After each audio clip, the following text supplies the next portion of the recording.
Yeah. Gang gang. We back. California, the base in the back. Oh my God. Hey. We go talk about it. Triple G don't wanna fight. We gonna talk about it. Triple G don't wanna fight Charlo or Andrade. So we go talk about Triple G right now. Oh my gosh, why y'all make me do this to y'all over and over and over again? New media, I keep telling you. New media is just the realest. It's just a force. What can I say? Oh my gosh. Yeah.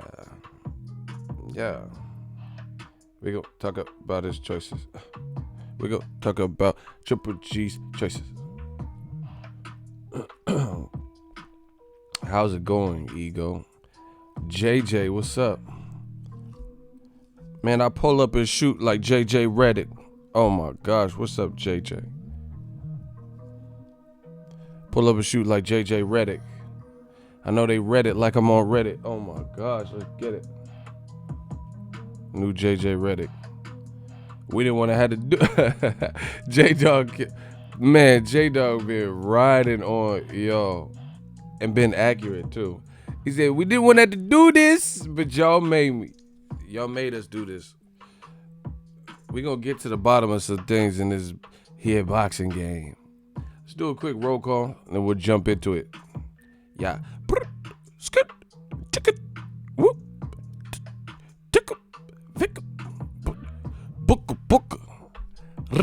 That's all you have to do in new music. Just make some sound effects. City, states, hit where y'all at, where you're from, let me know. Let's get it. I gotta just warm up the vocals.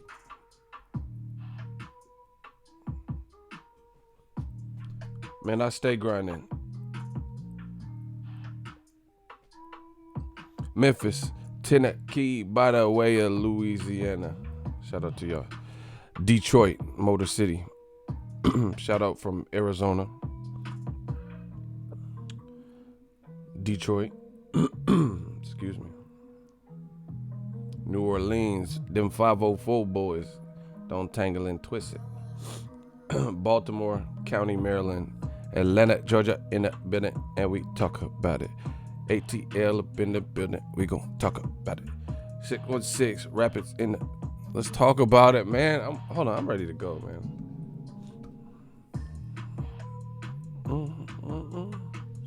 Yeah. All right, I'm good. Louisiana was in the building. All right, cut the beat. Hold on. What up, Fight World? Your boy Ego. I gotta warm up the vocals. You know, I don't like to go in. Don't like to go in. Oh shit! What was that? My bad. You fucking blow speakers and shit trying to do it. Live stream looking ass. All right, let's get it. Shout out to New York. I'm from New York. I got 100 clip. All right. Triple G just beat Steve Rose. Steve Rose.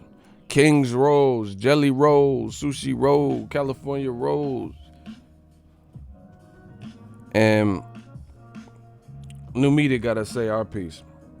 Listen, they have built Gennady Golovkin up to be the slayer of dragons, or this mythical creature, but he fighting Steve Rose.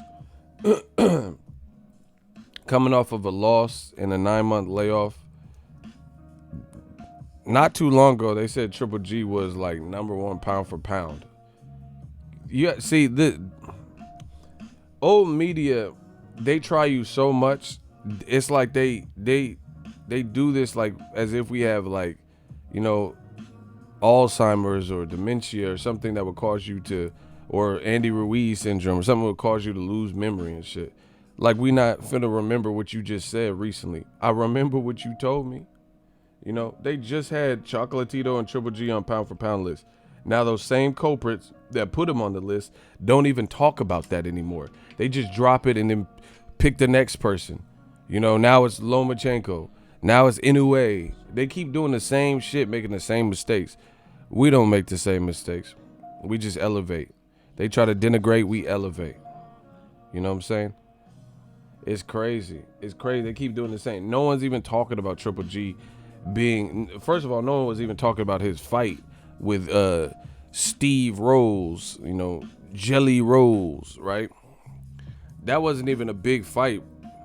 Like, Triple G, out of all the big stars, that's the least amount of views I even got on a post fight, because nobody was really checking for it. That's why I didn't even spend too much time doing the post fight video. Like, when I'm talking about Canelo Jacobs, Wilder, Brazil, Joshua Ruiz, my post fight lives, they be going dumb. There be people crazy, thousands of people in here, you know, crazy amounts of super chats. Y'all motherfuckers was at the club. Y'all was at the club. Y'all don't even watch the fight. So I'm like, I'm out of here, bro. This place is through. Now it's the day after. I work hard. I was tired, bro. I was like, man, I'm not finna stay up and just keep talking about this. But the day after, now, you know, people, oh, Triple G's the monster is back. He's back and all this extra shit, bro. He is not fucking back off of some guy we knew he was going to beat like that. Like, and it's so funny. Look what they do to minorities. Look what they do to black fighters particularly. Wilder, he could fight Brazil, and in the heavyweight division where one punch definitely changes everything, Brazil is at least bigger than Wilder. He at least weighs more than Wilder, and he's a heavyweight on a 3 or 4 knockout win. But when Wilder fights his mandatory in Brazil, and then bodies him in one round, right? Bodies him in one round, then they try to act unimpressed. When Terrence Crawford stopped Julius Ndongo, another fight I covered, he stopped Julius Ndongo in Lincoln, Nebraska to become undisputed. They act unimpressed. Like, oh, yeah, it was just Ndongo. You know, we had seen Ndongo recently. He beat Crawford's #1 mandatory by knockout, brutal knockout. You know, Troyanovsky. Then he fought Ricky Burns in his backyard and beat him. Omar Joe Taylor, block him. Bro, go start your own channel. We don't give a fuck what you talking about. Block Omar Joe Taylor. He must be new here. Yeah, man. They see how they always, a bunch of coat tailors, clout chasers. They always tell me what I'm saying is wrong. Do what I do then. You go create a cult. You go create a following of bullshit that you saying. If not, buckle up and enjoy the ride. Anyway, Ndongo beat Ricky Burns in his backyard, and the #1 rated, maybe with the IBF or whatever, Troyanovsky. Terrence Crawford stops him, easy work to the body, 3rd round. They act unimpressed. Then Triple G pulls out fucking Jerry Rice out of nowhere. He pulls this guy, Jerry Rice, out of nowhere and tells him to go deep. And then when he knocks him out, oh, marvelous. This is Triple G. Huge KO. Bro, he fought Jerry Rice. He just fought Bill Bellamy, how to be a player and shit. And y'all acted like this was something unheralded or unprecedented. Stop. You guys look really bad right now. He knocked out Bill Bellamy from MTV and How to Be a Player. And y'all try to act like, what's an onion booty? You know, he fought How to Be a Player.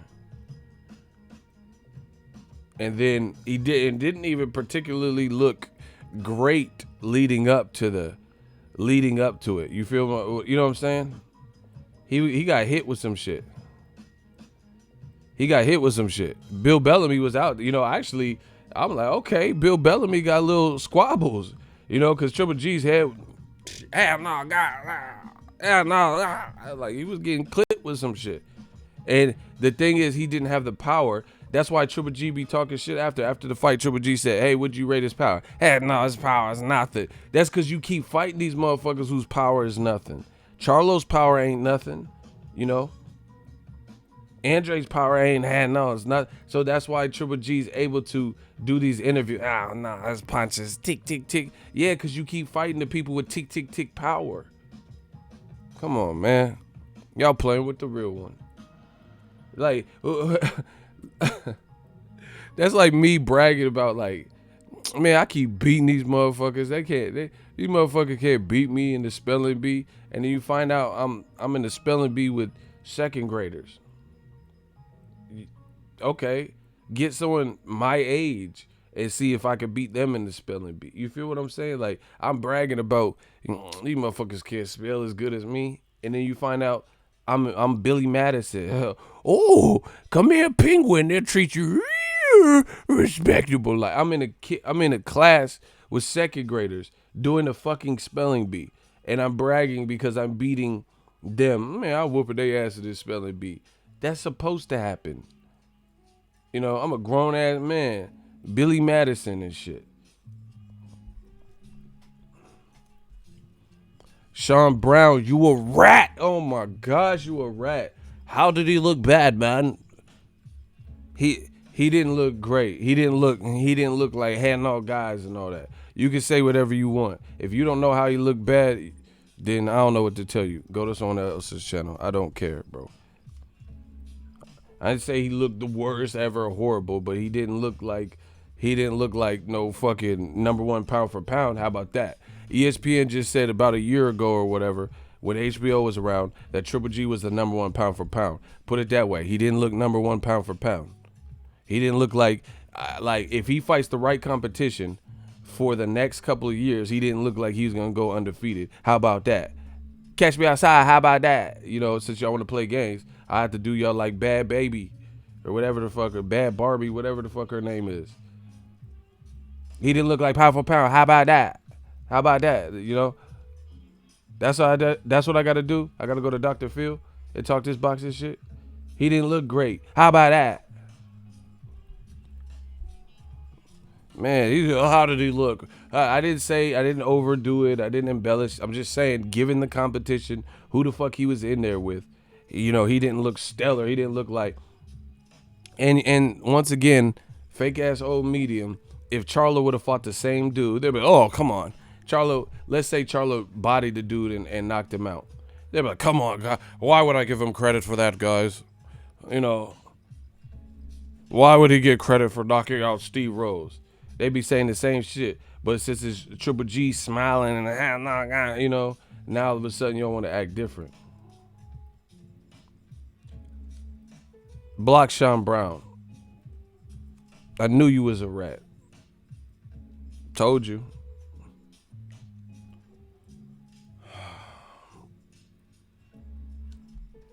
Block Sean. Oh shit, J-Dog clapped him in broad daylight. Rockabye, baby. So anyway, how about that? He got mad too. He got mad because oh my gosh, dude hold on, look what he said. I'm gonna read what he said. Damn, you're copying Bad Barbie, you gay as shit. He mad. Tell him why you mad, bro. He got mad because he got Bad Barbie. Hey, I'm gonna do that more often. That motherfucker was mad. You're gay, man. Oh, you got me. Like, these motherfuckers be playing these kid games. He was really big mad at that Bad Barbie. How about that? I'm gonna keep doing that. How about that? Hey, y'all don't like that Bad Barbie? Hey, shout out to Bad Baby Barbie. You know, Biddy, whatever her name is. Shout out to her. How about that? They big mad though. And then this man Triple G went from Mexican style to disowning all semblances of this Mexican style that he allegedly had. And y'all cool with that. Y'all cool with that, man. Like Nip said, switch your sides, niggas. Look at where. You cool with that. You cool with somebody using this gimmick, which I told you, has nothing to do with Mexico or Mexican or anything. And then on top of that, now he just did an interview before the Steve Rose shit. He said, no, Abel's not Mexican style. He lived in California his whole life. This is what Golovkin said. Some people didn't. I should have made a video about it, but it wasn't, I already know we been beat these bitches. We been beat old media, so I didn't even make the video. But in the build-up, a lot of people didn't catch this. Golovkin said Abel Sanchez is not Mexican style. He's lived in California his whole life. Wow. So when things get bad, I guess they get bad. Now that Abel's talking shit about him and the relationship has soured, now all of a sudden Abel ain't Mexican style, but the two of yous was walking around through boxing talking about some Mexican style shit. Even though that's not how he fought. He didn't fight like the people he said, Julio Cesar Chavez and Salido and all these other people. Now that he has a black, listen, now he got a black trainer, that no Mexican style to be heard or seen from, which proves that it was a gimmick. Because if it's truly who you are, then that's who you are. Like if you really felt that way, then why would you leave your Mexican American trainer and all of a sudden we never hear anything about Mexican style? Why don't you just carry on the Mexican style legacy because you know it was a gimmick? Whoop. New media doing it. Now that he's with Jonathan Banks at the media workouts and shit, y'all motherfuckers are like, oh shit, look, he got some rhythm. Jonathan Banks is giving him shit. He looked like the same Triple G. Coming down with that chopping axe, illegal looking punch, bully his man when they show weakness and he knows that they're hurt, getting hit with no head movement, and y'all was like, oh, he got nigga style now. Jonathan Banks gave him the Blaxican style, all this shit, bro. No, he didn't. It takes time to develop. Talking about nigga style, like, no, bro. It's the same Triple G. It's just you and Abel had a falling out over money or whatever. Now you have a new trainer trying to instill his ways in you. Takes time. Takes time. Yeah, talking about nigga. No, nigga style. Was nigga. All my nigga style. Like, what are you talking about, bro? Nigga style, bro. Y'all stupid, bro. Y'all fall for all this shit. No, nigga style. Like, there ain't no goddamn nigga style, bro. What? And y'all was saying, oh yeah, look, he's moving like Pernell Whitaker in the camp. He wasn't moving like Pernell Whitaker last night. Y'all get gassed up off of stupid shit. Oh yeah, man. Jonathan Banks got him right. Jonathan, bro, it takes time for all that. It don't matter if he's with Carlton Banks. It's not unusual to be loved by that. Carlton Banks, Lloyd Banks. It don't matter, bro. It takes time. He could be with Lloyd. He could be with Lloyd Banks. The smooth of the German toucher, I'm at the rucker, burning the trees up like us. I got a new toy that'll burn a hater and put a red dot in his. It don't matter what Banks. Carlton Banks, Ashley Banks, Lloyd Banks. Fuck is y'all talking about, bro? Lloyd Banks could train him, and it'll be, it takes time to. Man, hold on. I need to hear some Lloyd Banks. Hold on. Y'all got me fucked up.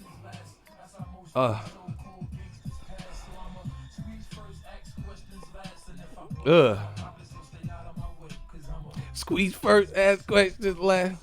I ain't the richest, but I'm richer than y'all. Shit, Banks is like a young Will Chamberlain. All I do is fuck bitches and ball. My 18 niggas will splatter you for talking that shit. Might as well hire a doctor to walk around with. Oh my gosh, Banks. Oh my. Banks was smashed. Hold on. Banks was killing y'all. You talking about Banks style. Shut the fuck up. Y'all don't know what you're talking about. Banks was killing though. Hold on. Let me. We gotta get a pullback. I ain't the richest, but I'm richer than y'all. Shit, Banks is like a young Will Chamberlain. All I do is buck. My 18 niggas will splatter you for talking that shit. Might as well hire a doctor to walk around with. Soak your clothes, and I ain't worried about you coming back, cause you can't smell beef with a broken nose. Keep your homes tinted, your piece of shine if it had some more stones in it.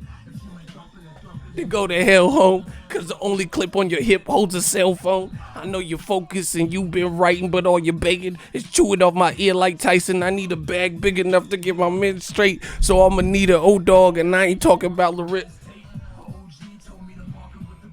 He been around since they hit Martin with Banks was killing. Oh my God, bro. Y'all talking about Jonathan Banks, man. He has a new style, bro. He look like the same Triple G, bruh. Blood. He look like the same Triple G, blood. Like real talk, same Triple G. He just don't have to pay Abel and have Abel be a mouthpiece. It look like the same Triple G. And they need to look at that illegal punch that he be doing. He be hitting motherfuckers on the top of the shit coming down like, bow, oh shit. You can't smell beef with a broken nose. In your home's tenant, your piece of sign. If you had some more stones in it, Banks was killing. Fuck what y'all talking about. The smooth of the germal touch, I'm at the rucker, burning the trees up like Usher. Like,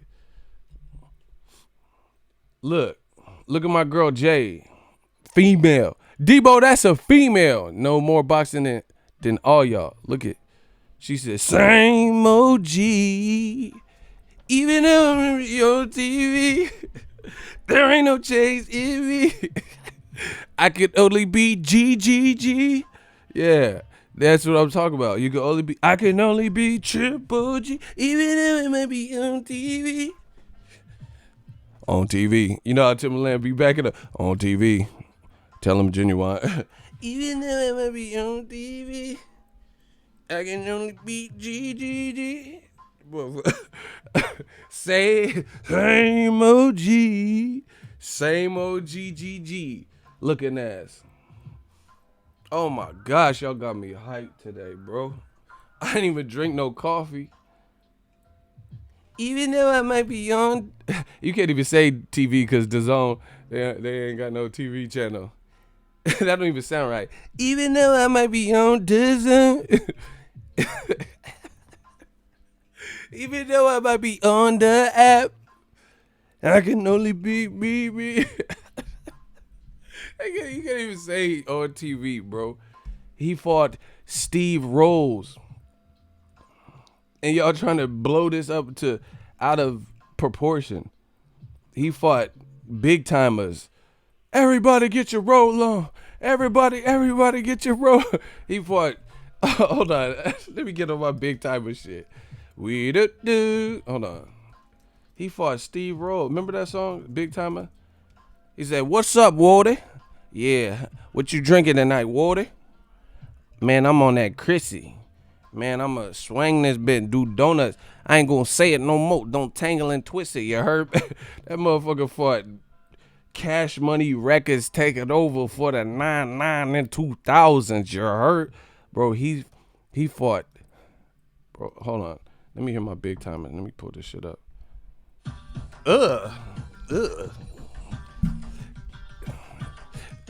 Triple G, get your roll on. Everybody get your roll on.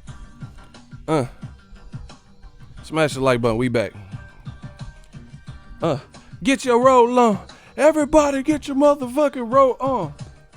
I ain't impressed. Triple G hit Steve Rose in the chest. Freaking, oh my God, bro. Oh my gosh, I got bars. I said, I ain't impressed. Triple G hit Steve Rose in the chest. Everybody get your roll on. He said, yo, what did Manny say? Something with the comma. He said, hold on. Something, I'm trying to think of how they were spitting. Everybody get your roll on. Everybody get your roll on. Everybody. Hold on. How was Manny coming? Everybody get your. He said, something with the comma. Your wife is my baby mama. Oh my gosh, this is bringing back memories. Hey. Smash the like button, the real is back. Everybody get your roll. That's Steve Rose getting rolled on. Man, stop playing with me. I got that Cash Money flow. That 9-9 flow, you heard me? Don't tangle and twist it. Stop playing. Quit playing with my name. We drinking Chrissy, you heard me? Oh my God. Shout out to the 504. Y'all know what it is. Hold on. That's the Triple G remix. I ain't impressed. Triple G hit Steve Rose in the chest. I'm the new Manny Fresh, motherfucker. Stop playing with me. Shit, y'all want me to get hype off of some stupid shit, bro. Like I said, I ain't impressed. Triple G hit Steve Rose in the chest. Like, everybody get your roll on. Everybody get your motherfucking roll. Stop playing with me, man. Y'all gotta stop playing. I'm ego fresh. I'm the new Manny. Yeah. Steve Rose, bro. Stop. Yeah, oh, he's back. And then, what's that? Chris Mechanic? What's his name? Chris Manic. Man, oh, yeah. Be ashamed of what Brian Kenny, one of them. This sent a huge statement to Canelo. Man, Canelo in some chon right now, bro. He wasn't worried about no Triple G Steve Rose. Talking about it sent a huge statement to Canelo. Like Canelo finna be worried off of what the next month Bill Bellamy getting knocked out, bro. Y'all should be ashamed with your lack of boxing knowledge. And listen, we all start from somewhere. It's not that you have boxing knowledge, it's that you have it and then you do the most talking. Like, that's why y'all talk so much? It's like the people that don't know what the fuck they're talking about, they do the most, they got the most opinions, bro. You're not qualified to talk about boxing and Amazon Prime return. And you talking about, oh yeah, man, Charlo's, Errol Spence. You're not qualified to box an Amazon Prime return. And you talking about all this shit. No stripes, no proof of funds, no show of knowledge. And they be doing the most. You know what I'm saying? You couldn't box someone out in a game of 21. And they be doing the most. Oh, yeah, man. And then it's criminal what they do to black fighters, because then the black fighters, they fight, you know, a obscure person, not even as bad as like pulling out a Steve Rose in the middleweight division at a catchweight. Bro, all that shit reeked. It shit stank. The shit stank. He fought him at a catchweight. Canelo, at least for his, you know, pick'em fight or tune-up, whatever you want to call it, he at least fought Rocky Fields at 168. Why didn't Triple G fight Steve Rose at 168? Why did he fight him at 164 when he 168 pounder? Shit, Steve Rose was getting some shots off. He probably would have did better at his natural weight. You know, he already had all the other disadvantage, experience, you know, lack of like resume names. Block Jesse Gutierrez. Rat. I could spot him. Get the rat out of here, bro. They looking for all the cheese, all the Gouda, all the Swiss. You a rat. I told you, I could spot these dudes. They know, oh my gosh, here we go to it. Everything I'm saying is real. They refuse to say what I'm saying that is not factual, or to give a different level of insight and body the argument I'm making. But then they, oh, come on, this race stuff again. We not playing that. Been there, done that. Been there, done that, bro. Nobody's moved by that. If you don't believe in the logic, if you don't believe in the theories, you don't believe in, you know, the factual information, then let's play. Let's play the game. We got a great thing here called the hot seat, you know. The black channel. Why would the black... Why do these black... The black channels. What?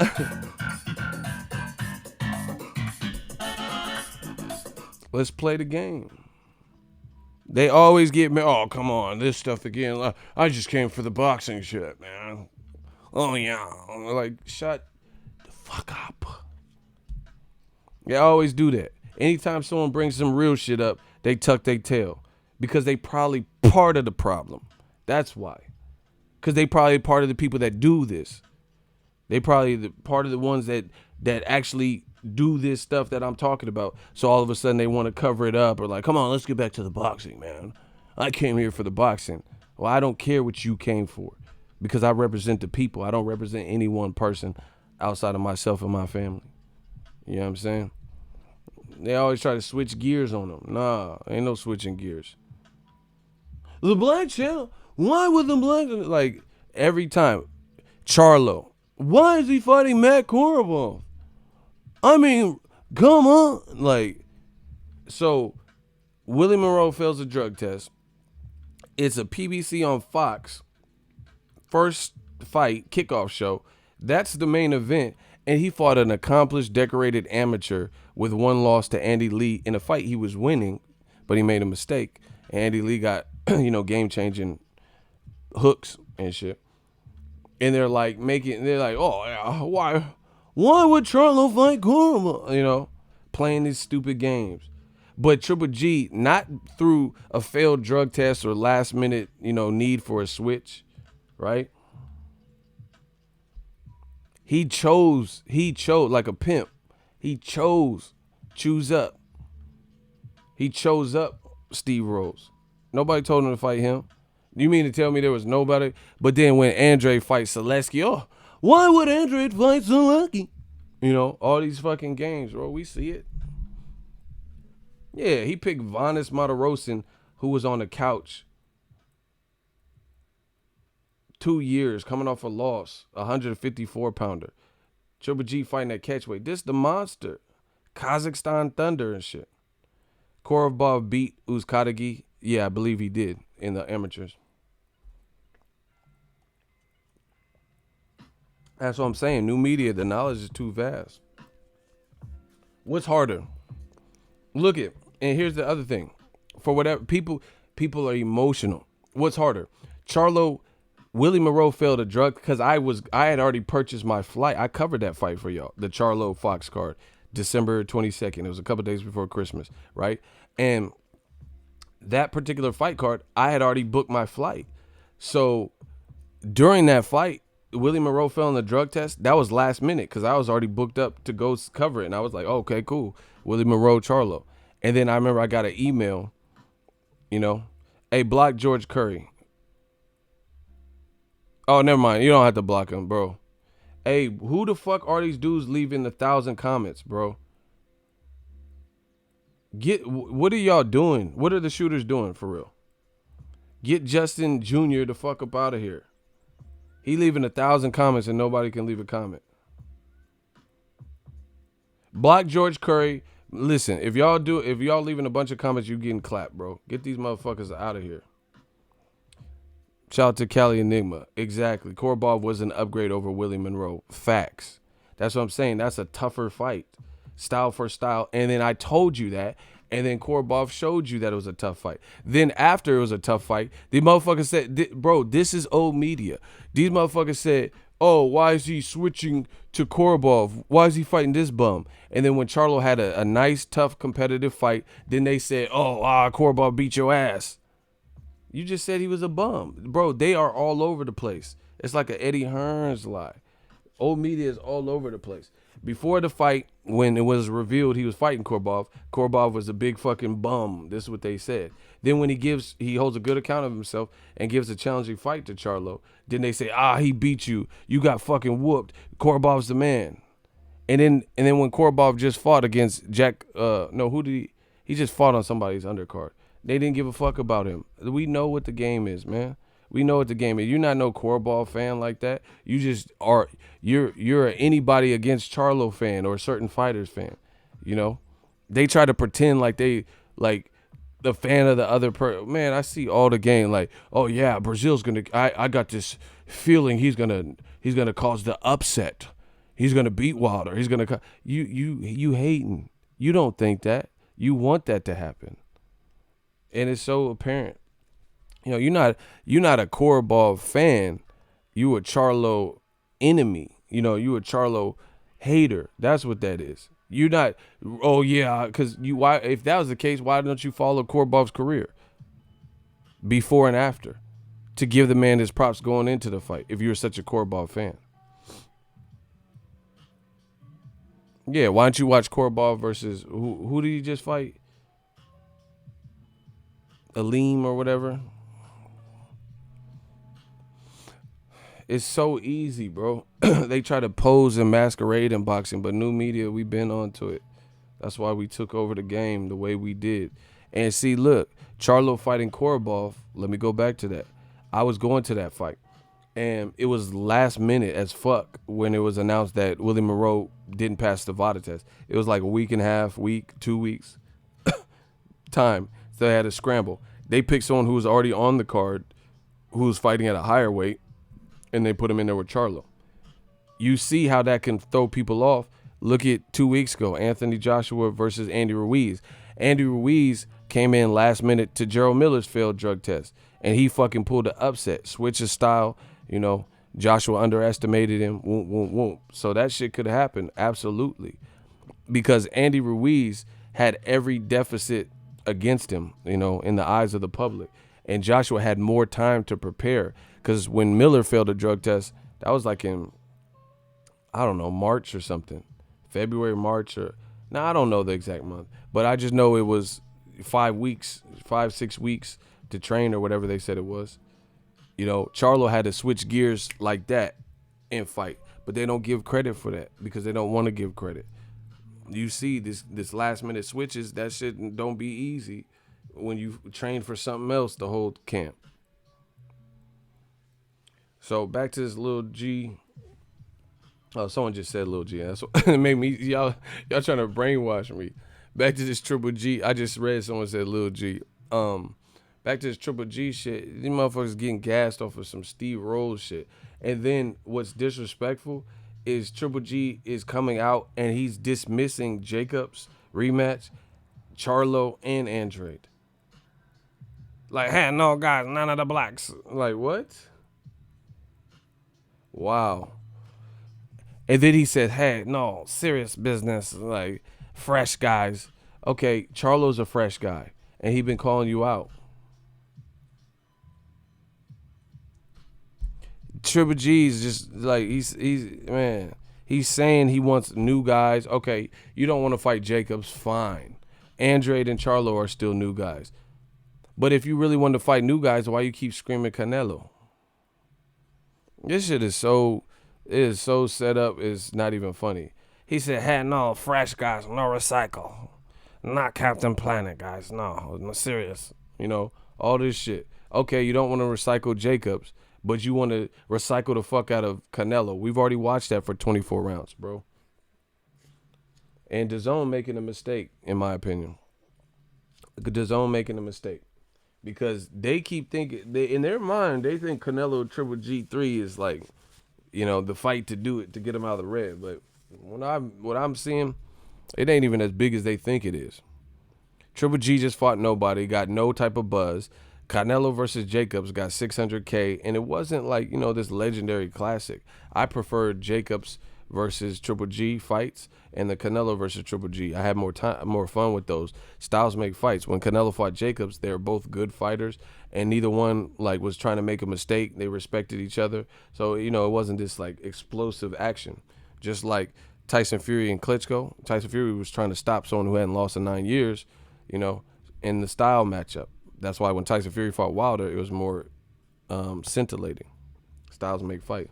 So anyway, Triple G's lying to the public basically, and there's no pressure from old media because he's saying he doesn't want the Jacobs fight, and it doesn't make sense he's already been there and got past that. Then why fight Canelo, right? You already fought him. You could fight 1,000 rounds with Canelo. It's sad, really. It's really sad. I do not want to see Canelo Triple G. I really don't. And and even De La Hoya's team, they're saying I think they're trying to plant the seeds. I think everybody knows that Canelo Triple G3 is the next business if Triple G was to get past Steve Rose, which he did.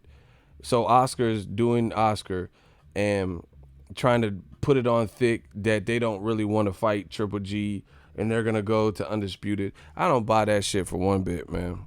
I think they're going to fight him. Prove me wrong out this motherfucker. Mark my words. Write this down. Canelo versus Triple G3 in September. Over Canelo versus Caleb Smith, Canelo versus Andrade. Those are dangerous-ass options, and those aren't the options that I believe that Golden Boy is going to want to put Canelo in there with. Dangerous fights. And I don't believe that DAZN feels they think Canelo Triple G is going to be like the big fight that they have that, You know, everybody wants to see you or some shit. So I think Oscar and Golden Boy are just putting it on thick, talking about they don't want to fight. You know, he has to go earn a belt and all that. If I'm wrong, I'll come up here as a man and say, oh shit, Canelo's fighting Caleb Smith. Oh shit, Canelo's fighting Andrade. Oh shit, Canelo's fighting Charlo. I think they should stay true to what they're saying. Boxingego Charlo haters are still saying Jamal Charlo doesn't deserve a Canelo or Triple G fight. If he wasn't a threat, then he would have gotten the fight already. Big facts. Listen, this is the thing. All that old media shit is the dumbest shit, and I show you time and time again. Those old, like, archaic ways of thinking, they get proven wrong. They get proven wrong. Time and time again. Here's why. There's nothing you can say about Andrade or Charlo when he's fighting Steve Rolls. End of story. The end, case closed. Open and shut case, Johnson. If he's fighting when he hasn't fought Canelo for the last couple years, his other opponents has been Vanes Matarosen, who is coming off of a loss, who is 154 pounders made to move to 160, late replacement with 2-3 weeks to prepare, coming off a loss and moving up in weight, and hadn't fought in 2 years, 2+ years. And then on top of that, Steve Rolls is a guy that's never fought a 12-rounder. So if you're willing to fight that, then there's nothing you can say about an Olympian Andrade getting a fight who holds the title in the division. That, like, if anyone is out here still repeating these old media arguments, then you really have no credibility, bro. Because that's already. So yeah, I could fight a guy at a catch weight that nobody's ever fucking heard of, that has never fought in a 12-rounder, never professionally at age 35, not like Shakur Stevenson age or Teofimo, at age 35, never competed in a 12-rounder, never been scheduled for a 12-rounder, had one 10-rounder in his whole career. The rest of his career is 8-rounders, and he's never fought outside of Canada. That fight made sense for DAZN, but Charlo and Triple G is bullshit, you know, and he's the mandatory. And the WBC told Golovkin to fight him to win the Canelo spot. You know, Andrade, that goes without saying, he's a champion. And then that would bring, now he has bargaining chips to fight Canelo again, because you went through Andrade and picked up that belt, picked up a lot of respect from boxing fans if you could beat him. But they don't want it. Like, okay, put it this way. This is what they do to black fighters. It's like there's you ever see those let's say it's a fence, right? Oh my God, smash the like button. I'm the king of analogies. I got one for y'all. If y'all want to hear this analogy, can we get the thumbs up? And can I get a hell yeah in the comment section? I got one for y'all. I'm the king of analogies. I just thought of one for y'all.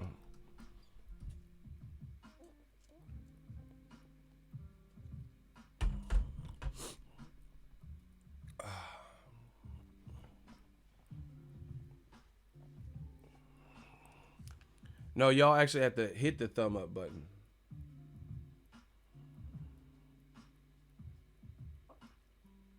You don't just type thumbs up. What the hell?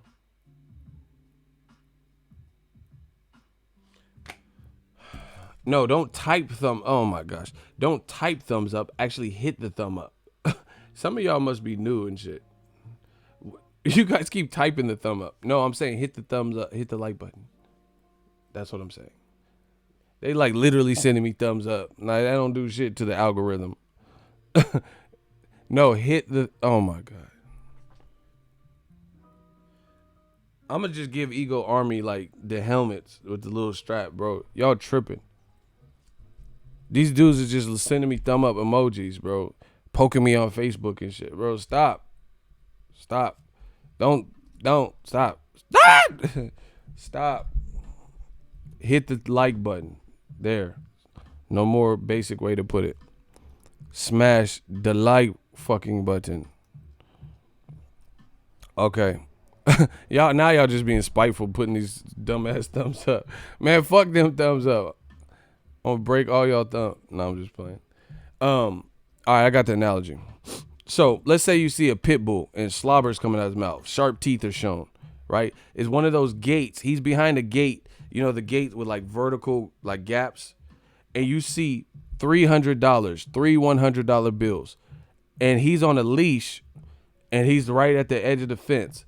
So the $100 bills are in the gate. You could reach your hand in and grab them real quick. But he's extended out on the leash, like going crazy. And then the closer you get to the gate, the more he starts like aggressively barking, right?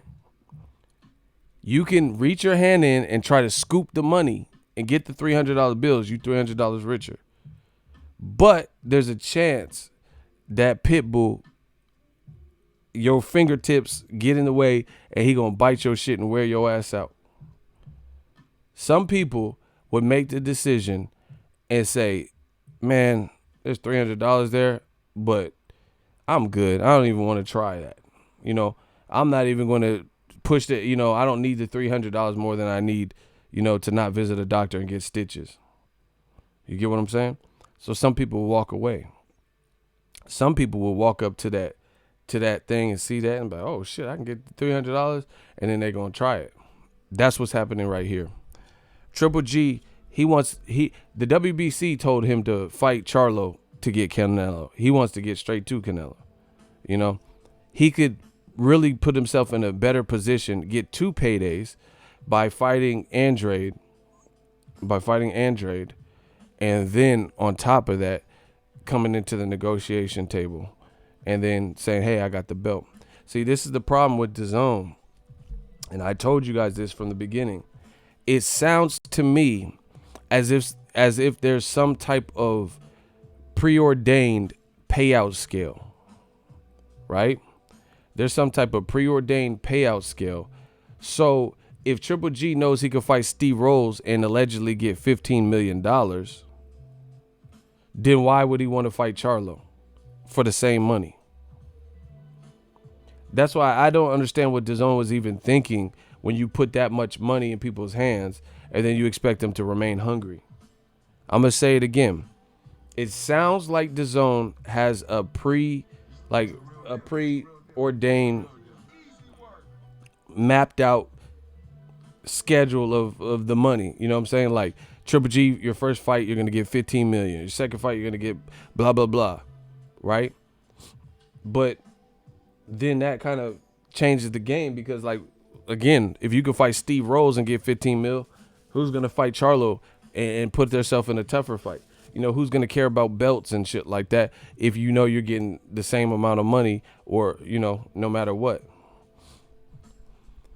I'll give you another example. Shout out to my girl Jay, Bad Culture TV, where sports and entertainment collide. $2 super chat. Keep up the great work. Love your streams. Appreciate you. Shout out to LA. You got to buy me some tacos when I get out there. It's like I used to be a manager. I worked my way up. I was a department manager. I was a specialist and department manager, blah, blah, blah. Then I got underneath the store manager, salary manager, right? ASM, that's what they call it, zone manager. That's what they call it at Lowe's, right? So this is this.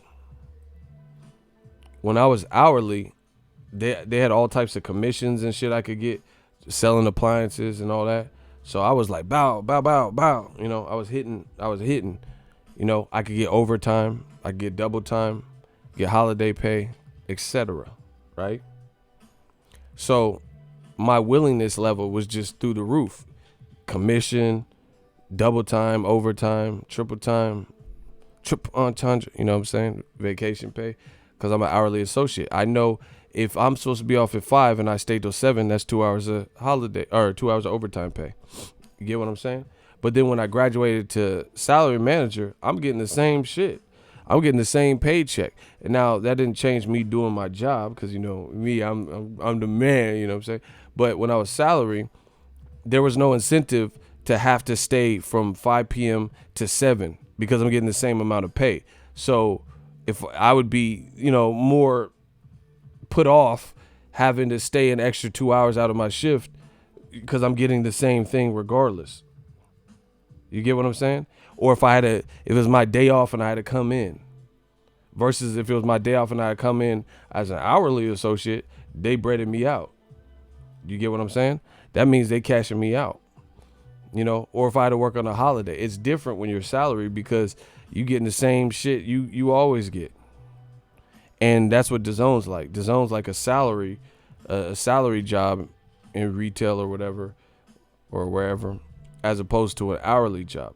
When I was hourly, there was times where I made more money than I was salary because I had commissions and holiday pays and overtime and shit like that. So there's times where I made a lot more money, and I did like the equal amount of work or less because I was getting commissions and extra spiffs and perks and shit, right?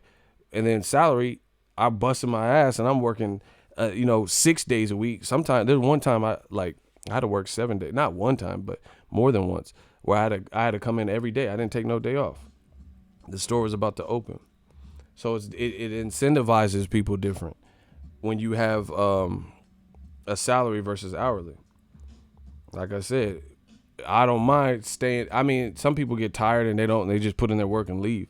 But me, when I was hourly, I didn't mind staying extra because I know they cashing me out. You know, if they needed me to come in on my day off or something, I knew they was cashing me out. I'm getting double time and shit, and over 40 hours a week, so I wasn't even tripping. That was just money in the bank.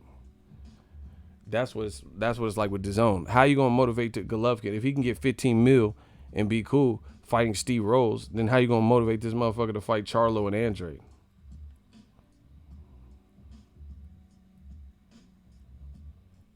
No, they just listening. They still in here. They just listening. That's what happens.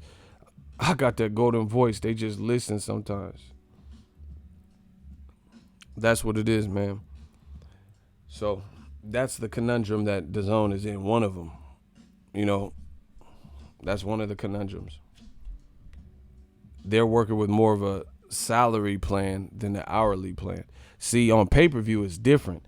If you put together some bullshit for pay-per-view, you're going to have bullshit views, and it's not going to do nothing, and then nobody made the money that they could have, right? Like, okay, let's say Danny Garcia versus Rod Salka was on pay-per-view.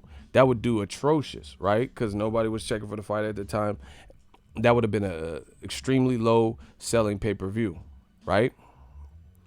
So then they wouldn't even dare put that on pay-per-view because they know that of all fights, that wouldn't have been a good look, right?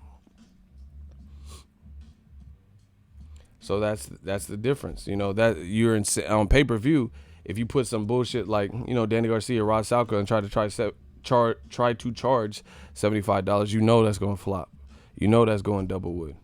You put Triple G versus Steve Rolls on pay-per-view, it's going double wood. Ain't nobody going to buy that. Not for $75, $80 and shit. The zone's looking like Big Lots to me. Because they keep saying, oh, for $100, like, just give us $100 and you get all these fights. Yeah, but what do we get? You know what I'm saying? Like, are they all the quality fight? Like, they keep saying pay-per-view is dead. No, pay-per-view is not dead because if it's a good fight on pay-per-view, we're boxing fans. We're boxing fans. Yeah, Mac Frugals and shit, bro. That's what that shit used to be called. No, this is like Big Lots or some shit. Like, what the fuck? Talking about pay-per-view is dead. No, it's not. Because if Errol Spence, let's say Errol Spence fights Sean Porter, beats him, right? And then Pacquiao beats Keith Thurman. And then they make AT&T Stadium, Errol Spence and Pacquiao at AT&T Stadium, right? You mean to tell me because you spent $100 annually with DAZN, you're going to say, you know what? I'm good. All my boxing needs are taken care of for the whole year because I have DAZN. Hey, guys, that's it. My boxing fix is all good. It's all good right now. Bullshit. We boxing fans. So, if anything, that just means it's an extra expense. Ain't nobody going to be like, oh, I'm all taking, a good fight gets released and shit that don't happen to be on DAZN. And you're just going to be like, nope, paid $100 to DAZN. I'm good. I'm good, man. All my boxing needs and my boxing cravings satisfied. That's not how that works. That's why I told you that pay-per-view dead tagline is horrible because we're boxing fans. If they make a fight okay, so Wilder Fury fight and it's on pay-per-view, like the first one, I want to see that fight. So I'm not going to be like, oh yeah, I paid $100 for DAZN, so I'm not watching this. I watch what the fuck I want. So once again, if Wilder fights Fury, you don't think nobody in the comment section is going to order that? You don't think nobody's going to watch that? Come on, man. We watch what the fuck is interesting to us. It don't matter if you pay for DAZN. If someone else has something that you need or want, then you have to pay for that too. You know, or UFC. What do they do? Conor McGregor. I don't know what you're thinking. You know, they do him versus Nate Diaz 3 or Khabib 2. So, motherfucker, you think people aren't going to buy it because they bought DAZN, Bellator shit? Come on, man. That don't even make sense. They should have been dropped that pay-per-view is dead. That shit's making them look worse. Because you're not... Okay. I say old media is dead, but I stand on that. I say old media is dead, I stand on it. You look at it. Tell me who... Like, no, let me not say that. I stand on that. I tell you, old media, you can look at their viewership, you can look at their representation, you can look at their output, you can look at what they're doing. Most of these motherfuckers never left the stoop. They ain't covering more fights than me. They ain't getting shout-outs from fighters like me. They ain't getting more super chats than me. I told you, old media is dead. They ain't get more respect and credibility than me. So, you know, it's different. DAZN keep talking about pay-per-view is dead, but then the pay-per-views keep doing cool.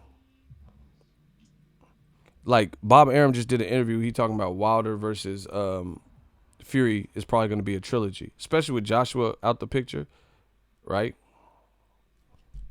Or at least for now. So you don't think people are going to buy that? Or what if they... Here's the thing. What if Wilder knocks out Luis Ortiz quicker, and then Andy Ruiz takes a tune-up, and then they make Andy Ruiz Deontay Wilder? Let's say, or Andy Ruiz knocks out Joshua again. So you're not going to watch Andy Ruiz versus Wilder if they both fight and get past their people? And it's an undisputed unification?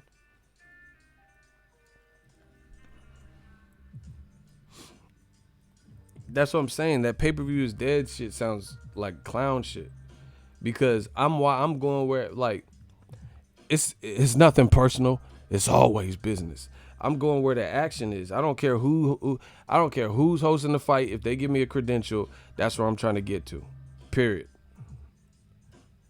You know, I'm not like, oh yeah, I'm tied down. A good fight's a good fight. If it's a good look for my channel, it's a good look for the channel. If the fans want it, the fans want it. You know, nobody's picking sides like that. If Ruiz knocks out AJ and Wilder knocks out Ortiz, and then it was announced that Wilder's fighting Ruiz for undisputed, I would definitely support that. I'm not going to be like, no, I got this DAZN package. I'm good. It's not how that works.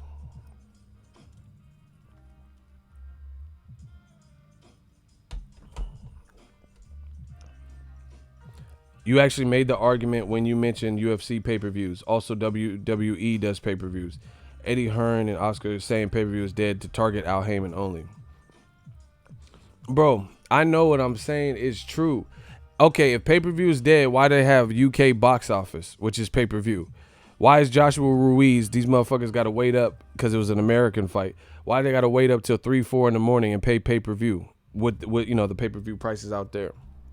So pay-per-view is dead everywhere, everywhere all throughout America, but in the UK it's alive and well. Stop it. You know, the UFC still doing it, but pay-per-view is dead, bro. So you mean to tell me UFC 238 did horrible, and the last Bellator did great? Like, bro, they're making themselves look horrible by saying this shit. Because you keep saying it's dead, and then everyone else is just keeping it moving. UFC 238, they just put, you know, that wasn't like, that was a good card, like if you watched it, but it wasn't like Conor McGregor level card, and it was still on pay-per-view.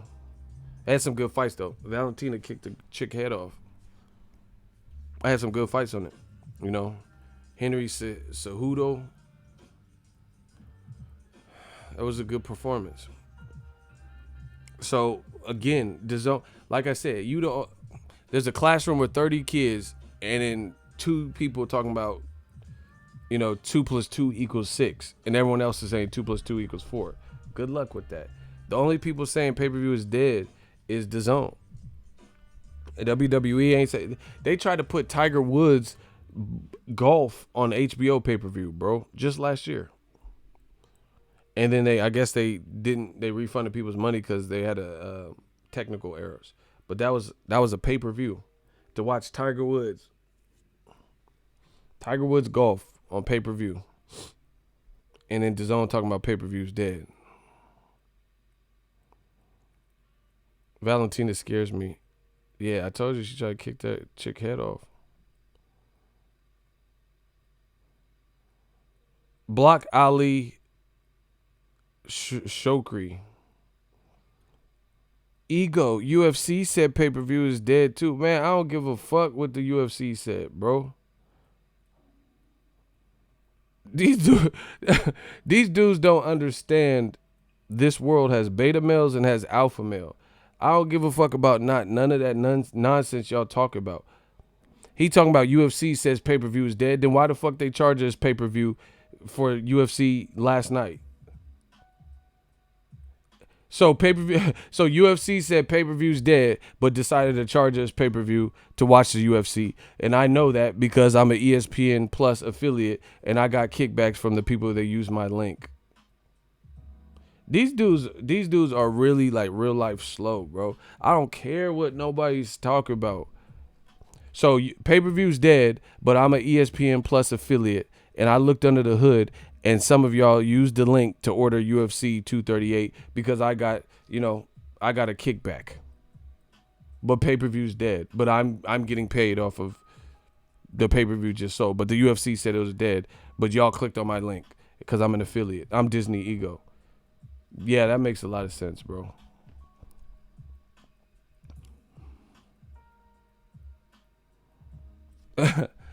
Man, there's no way DAZN cannot. Bro, it's oh my gosh, this is so. Listen. Oh, I'm done. Ego's Army is literally the realest in the fucking business. Oh my gosh. He just oh, hold on. Can we give Raymond Tompkins a fucking oh my gosh. Give my man Ray what's up with it, Ray? Hey, give Ray Tompkins some claps, bro. He said, what y'all talking about? Cassidy versus Goods was just on pay-per-view. And he's not lying. And I think the Loaded Lux last night, that was a pay-per-view with Averb. Bro, give my man Ray some claps. Bro, they're putting battle rap on pay-per-view. Man, I show you how the biscuit tastes. Trash bag picolate, man. I'm cocky and sloppy with the 8. I'm on the corner usually, and I'll put you to sleep like a boring movie. Cassidy is on pay-per-view, bro. Hey, Goods kind of got him. He said, you was sleeping with a man. You probably went broke off of all them transactions. I was like, okay. Bro, they're putting battle rap on pay-per-view.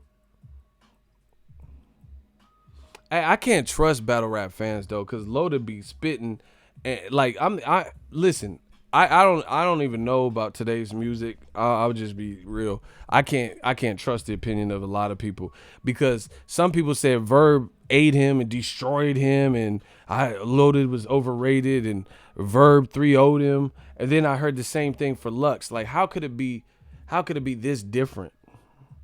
How could some people say it was a 3-0 in favor of Verb, and then the other people are saying it's 3-0? That's what I'm saying. It's just too subjective at this point. Because then I heard Loaded was killing him, and I heard it was 2-1 Lux. It's like super. Cali Enigma destroying y'all motherfuckers too. Paulie Malignaggi versus Artem Lobov. That's on pay-per-view. The bare knuckle shit's on pay-per-view. So once again, nobody else. So DAZN is the only people saying, "Oh yeah, pay-per-view is dead." Ding dong, the witch is dead. Pay-per-view. They the only ones saying it. Bare knuckles is like going on up with their business. And what makes it worse is DAZN raising their price. DAZN's raising their price. So the more, DAZN, this was the game plan. Like, I can understand the vision, but the execution is terrible, bro. Because if you take yourself out of the you took yourself out of the pay-per-view conversation. You did that. So now if they switch and then say, oh, Canelo's fights, you can get it for a small fee of $39.95. Nah. You can't. Why would you take yourself out of a conversation? If it ain't broke, don't fix it. You guys heard that term. I know you heard that proverb, that saying. If it ain't broke, don't fix it.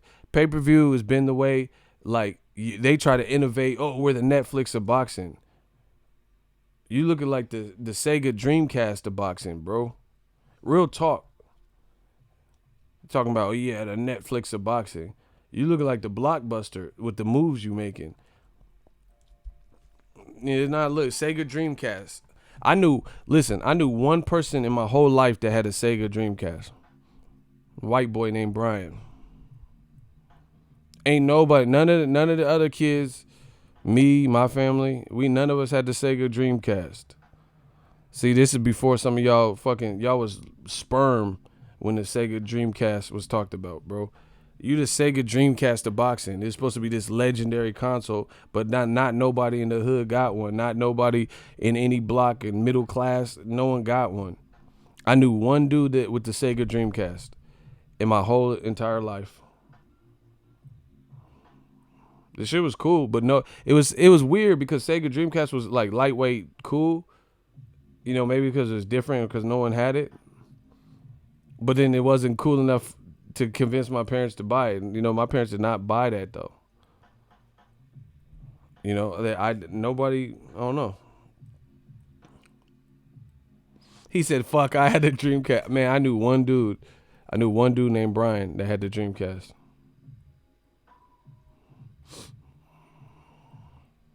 He said that, hey, you try to disrespect, bro. Randy really tried to go for the judge. He said Neo Geo of boxing. Hey, bro, you tried it. You tried him with that, bro. This man said Neo Geo. Sega Saturn. Maybe it was the Saturn. No, hold on. No, it was the Dreamcast. He said I had a Dreamcast. Bro, that shit was exclusive. My parents didn't buy me shit, bro. I'm gonna sue my parents for real. Real talk. They didn't buy me none of the shit I wanted. No, I mean not none. That's kind of harsh, but I wanted that Nintendo Power Glove so bad, and my mom, it's like she refused to buy that. Like, why? Like, I wanted that Power Glove so bad. The commercial, I would have felt like Thanos with that fucking glove. My mom would not buy that. I'm like, why? Why am I never good enough for the Power Glove? Man, I could never get the Power Glove. I have no idea. What do you think? I'm going to go down the street with the Power Glove punching people? Like, what the fuck? I wanted that Power Glove so bad. Never got it. Hey, my parents for Christmas, though, they bought me this Ninja Turtle. Listen, it was a Ninja Turtle van, and they put these little, like, plastic discs, and you load them in the top, and they were like pizzas. And then it was like D battery operated or something, and you hit the switch, and it start pow, pow, pow, and it starts spitting out these plastic discs. And if you get hit with it, the shit hurt. And they had to recall the shit because little, badass Chucky ass kids was like killing cats and shit, hitting them on the head with these discs and shit. That shit was like real. It was a Ninja Turtle pizza shooter, bro. I was on that shit. I didn't kill no animals. I ain't Michael Myers and shit. So I wasn't doing all that, but I would shoot my friends with this shit. Motherfuckers just be holding it and shooting people. Bro, I gotta find that. That shit was wet. That Ninja Turtle pizza shooter. I would like really clap my friends with that. Ugh. But they had to take it off the market because people were dying. people doing drive-bys and shit.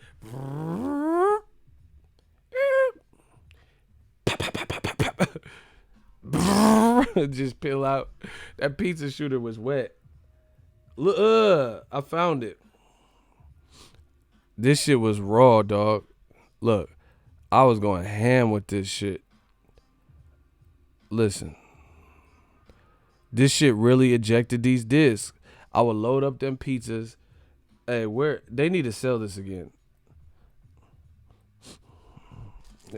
You see motherfuckers in Slauson and shit, holding the pizza shooter, pop, pop, pop, pop, hitting motherfuckers in the neck.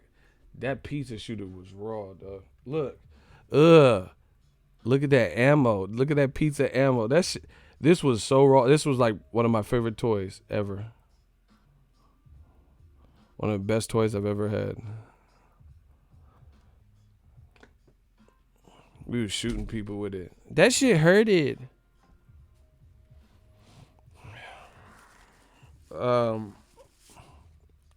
What Triple G Rolls viewership do? Huh? What did Triple G Rolls viewership do?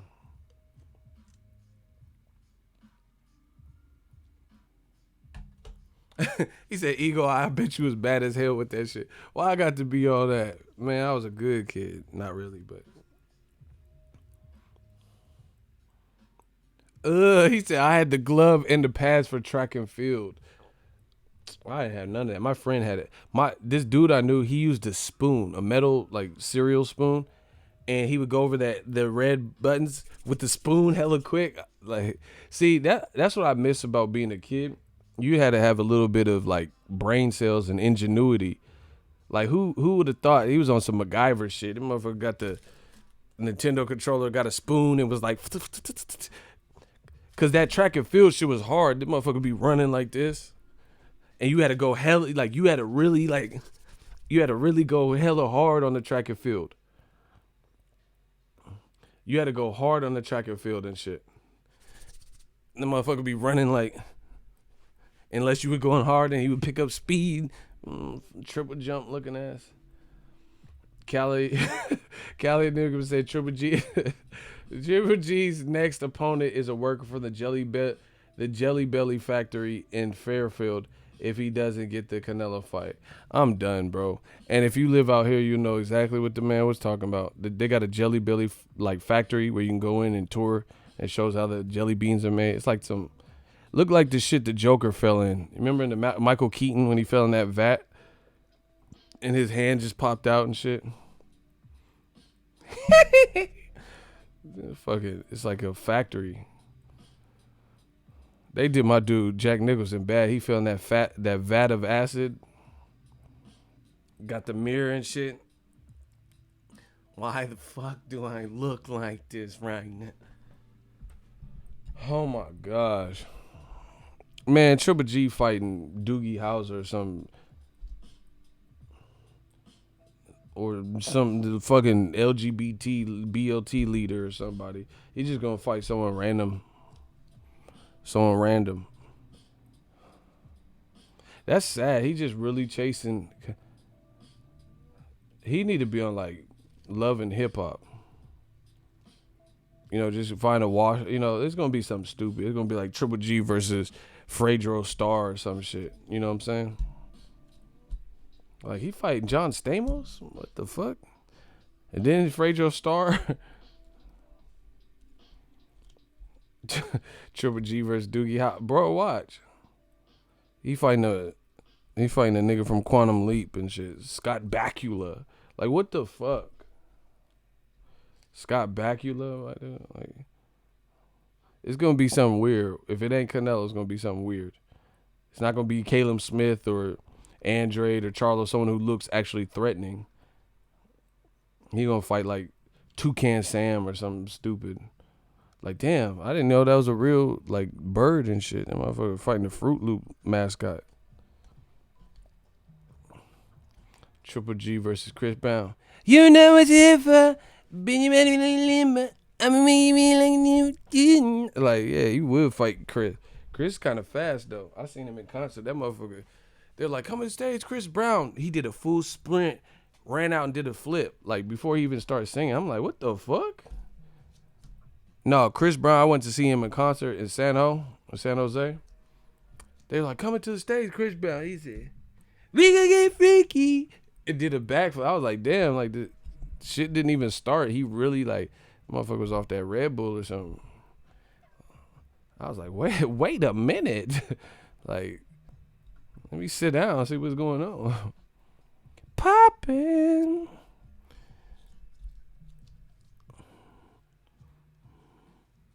Never the right time to say goodbye.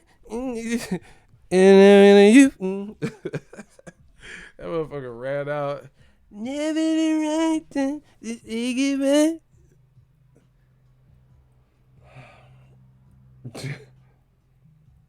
Man. Somebody said Mr. Bean. Hey, stop. Hey, y'all trolling. He said Triple G versus the Beehive from Beyonce. Hey, stop, bro. Yeah, he gonna that girl Jay-Z was talking to that made Beyonce mad, he gonna fight the girl. Like, what the fuck?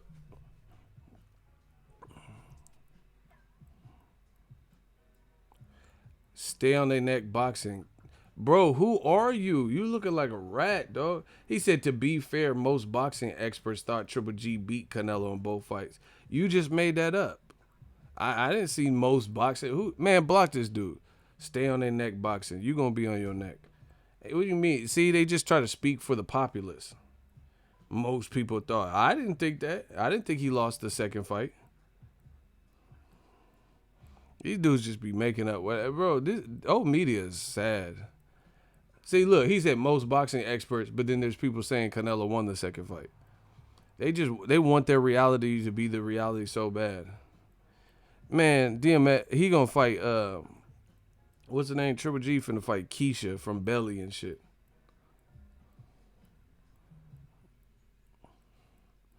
DAZN gotta get it together with that though, cause I think they really think the Canelo Triple G is like hot shit, like and super desired. I don't think nobody's checking for it like they think. Triple G versus a Garbage Pail Kid. That's who he finna fight. Remember them Garbage Pail Kids to be throwing up on themselves? He gonna fight the one that used to throw up on themselves.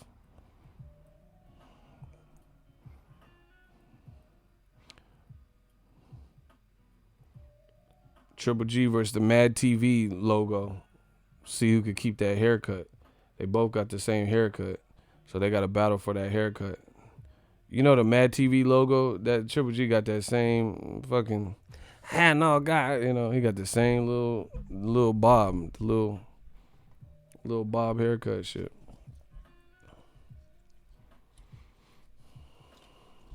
He finna fight Spider Loke from G Unit and shit.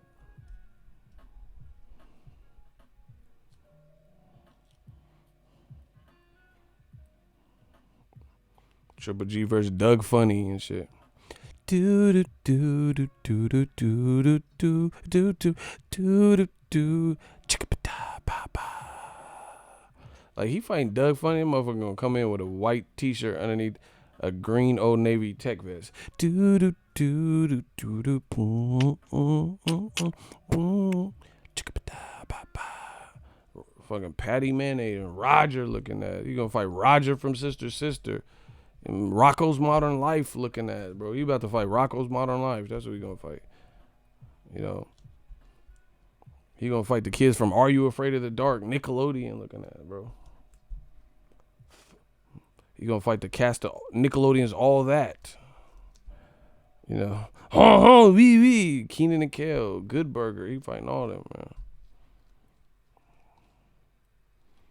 That man said, Quail Man, I'm done with you all. That was a hoot. Wow. He finna fight the dude that wrote them Goosebumps, R.L. Stein. He's just fighting authors now. John Grisham, Stephen King, R.L. Stein, you know, J.K. Rowling. He fighting all the authors. Like, you ain't even fighting fighters. You just fighting authors. Just motherfuckers that wrote books and shit. Jose Canseco, tell-all book.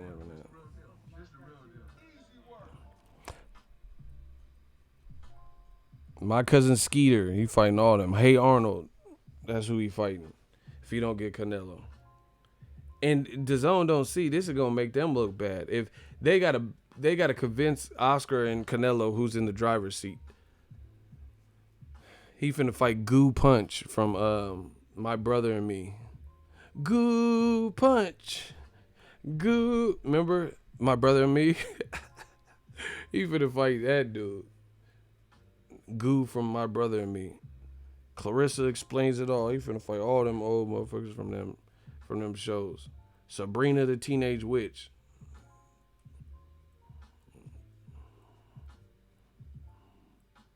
He fighting the guy from the top of T.O. Sauce.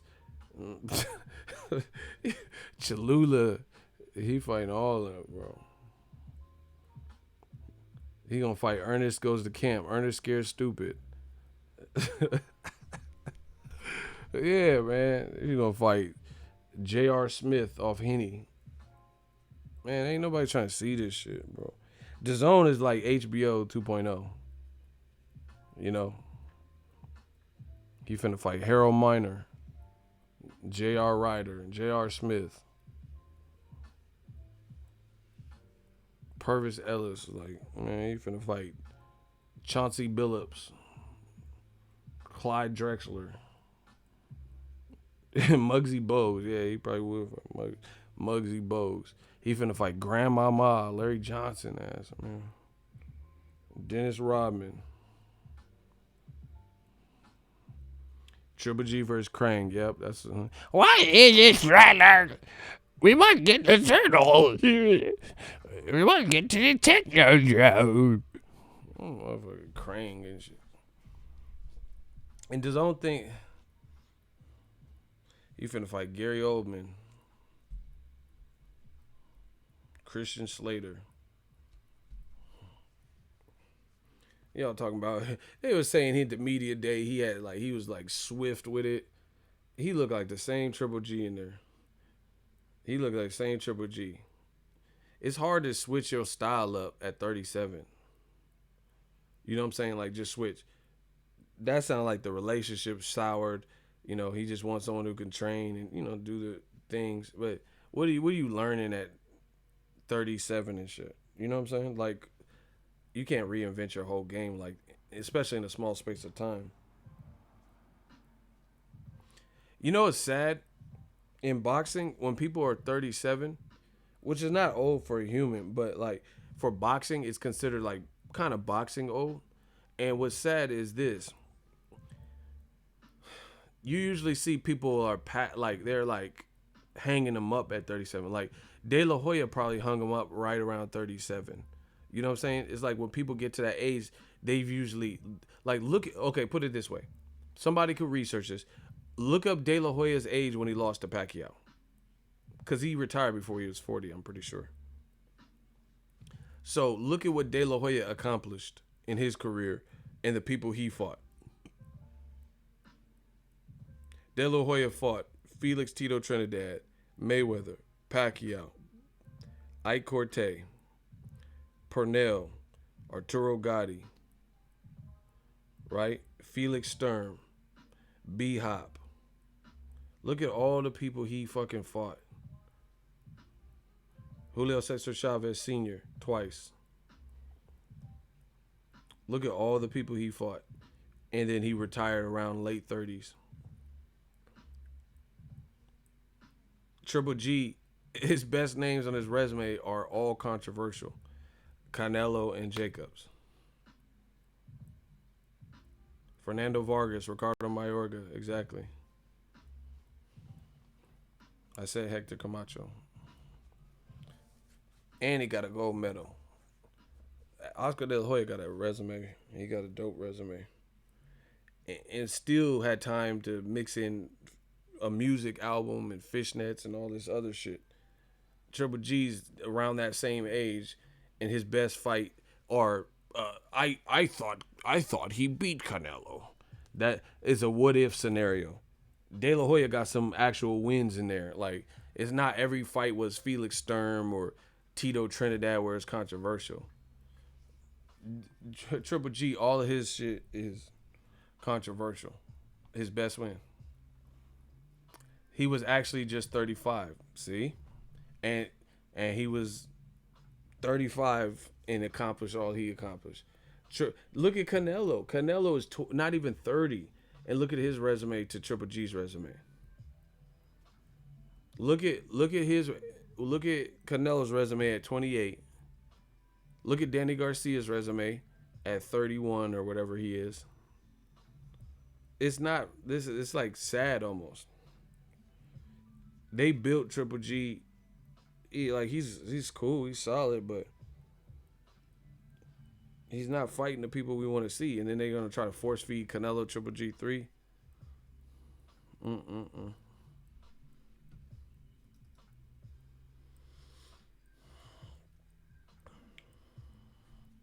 Ego is right. I encourage everyone to see a fight in person. Everything happens so fast in person.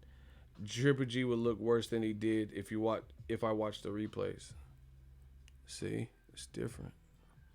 All I know is when Wilder knocked out Brazil, that shit was the same on my iPhone. It was the same on the TV. It was the same in person. That shit hurted. That motherfucker like really dropped like a sack of potatoes.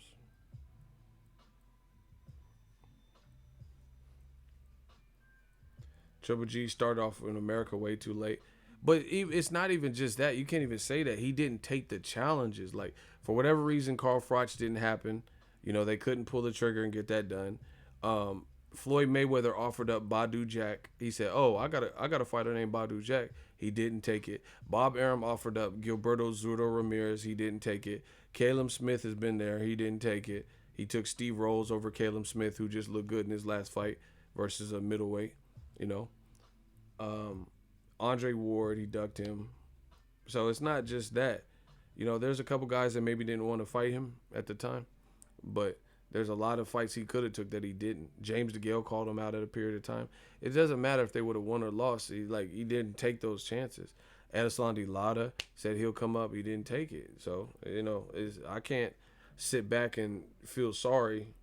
Like, put it this way. There's more people that he could have fought that he didn't explore those options and or get those fights over the line than people that ducked him. Because the only people you could say that ducked him or didn't want it would be Cotto and maybe Sergio Martinez. Who else didn't want to fight him? And like I said, I don't know who's running the strings at DAZN, but they putting themselves in like almost disastrous scenarios. Real talk. They gonna put Anthony Joshua in with the guy that just bodied him. They putting putting Dillian White in there with Oscar Rivas, which is a tough fight. Even if they make Canelo Triple G, somebody got to lose. So one of your earners got to lose. If they put Canelo with Charlo or Triple G with Charlo or Andrade, those are difficult fights. And one of your top earners got to lose, or one of your top people. And then a lot of the other people, like Devin Haney's dope, but he's not at a space in his career where we know when he's going to get a title shot and like become a household name. He says he wants to fight Lomachenko, but it's going to be a while till that happens. Lomachenko has to fight. See, you got to understand, bro. The reason people ignore the warning signs, they ignore red flags. Me, I think I've been pretty good on my channel, consistent with a little bit of foreshadowing, a little bit of gut feeling, intuition, patterns, observation. And that's how we're getting a lot of this stuff accurate. Lomachenko sounds like he's being lined up to possibly fight Teofimo when they want it to happen. Because Teofimo's fighting in an eliminator to become the mandatory for one of Lomachenko's belts. No, actually, he's fighting an eliminator to become mandatory to Richard Commey's belt. Right? Lomachenko wants to be undisputed. He's going to have to go through, if Teofimo emerges out of, if Teofimo fights the eliminator, wins, I don't even know who the guy is, so I'll pick Teofimo there. And then if he fights Richard Commey and comes past that, then he'll be the champion. Lomachenko's fighting Luke Campbell to unify. So the only belt will be held most likely by Teofimo or Richard Commey, whoever emerges. And then Lomachenko would have to get that belt. So that's a top rank fight. All those people involved are pretty much top rank. unless you think Lomachenko's going to lose to Luke Campbell, who already lost a title shot, right? So how's Devin Haney working there to get a crack at Lomachenko anytime soon? Especially when unifications trump the other stuff.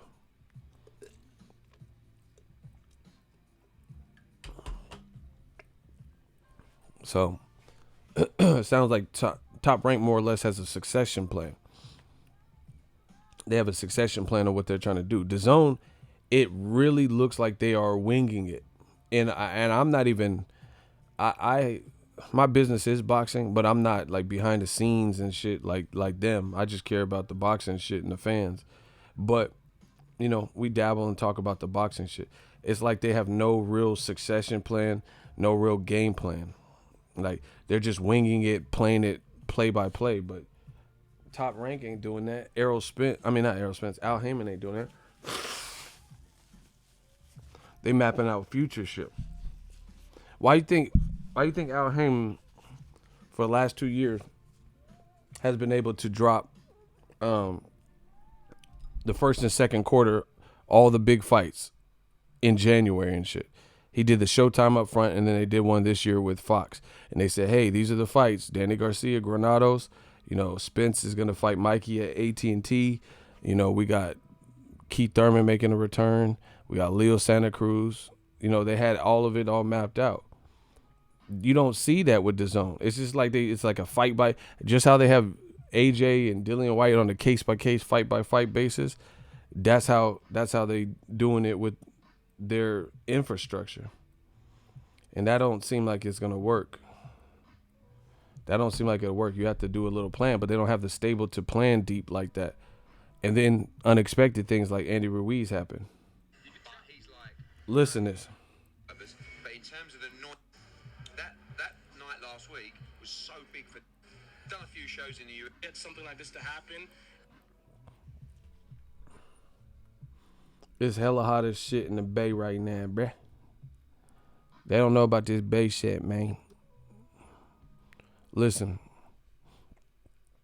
I've said the same thing. It's just more of me repeating myself until people get mad. Because I like, oh, you well, stop saying I told you so. But I did. Remember when I told you Eddie Hearns? He came over pompous. He came over thinking he was going to shut shit down. I told you, America's a different market. These dudes, like, they don't really understand America like they think they do. Do you get what I'm saying? Like, you have your biggest star, and he's training in Miami, and no one thought that would be a bad look, except for Ego. You know why? Because Ego has been to Miami. Ego is from America, and I've moved around a little bit. Why was Joshua even training in Miami? Nobody can tell me that. Like, why? Okay, so you have a live-in chef. All your boys is there, 18 dudes or whatever. There's pools, there's bikinis, there's women, there's great weather, there's great food. You know, even though you had your own chef, but I'm sure they probably went out as a group and went out to eat. Bro, what is that? Why would you want to? There's too many like vices, and especially for a millionaire, you know, you in a penthouse and there's just too many vices. That takes a lot of discipline to be in camp, especially like with the situation.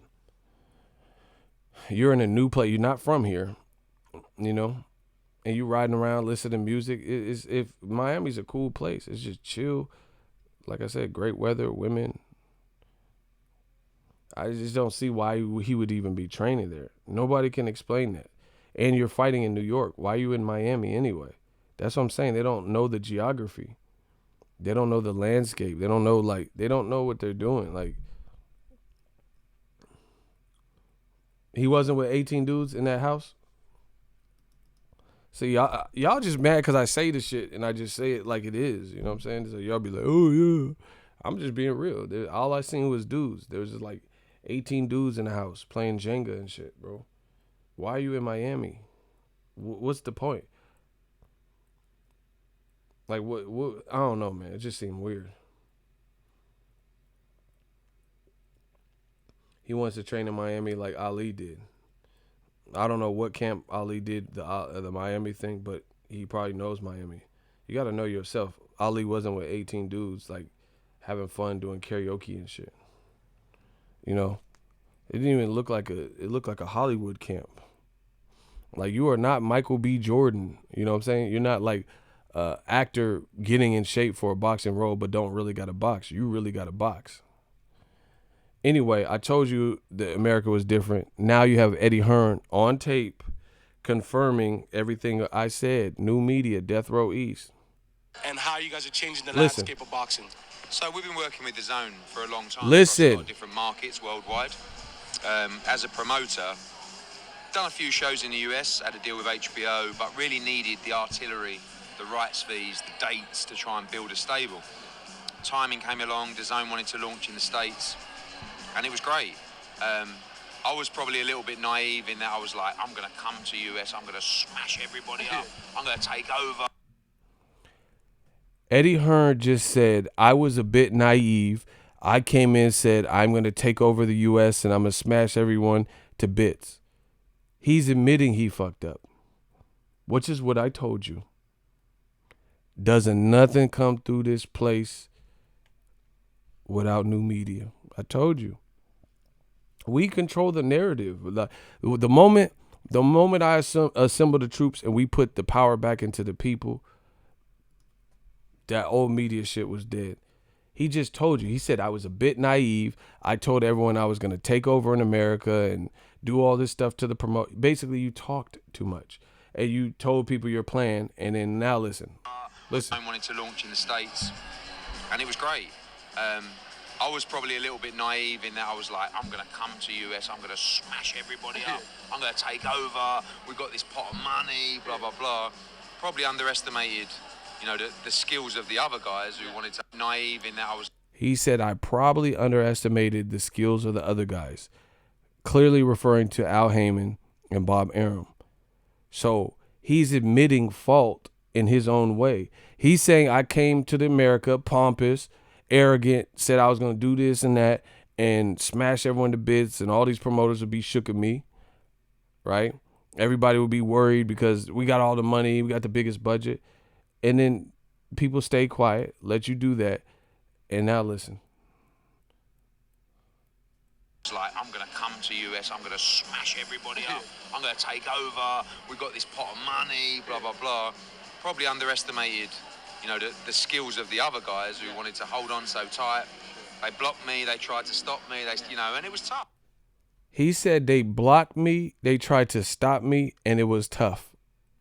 You know, we've got this pot of money, blah, blah, blah.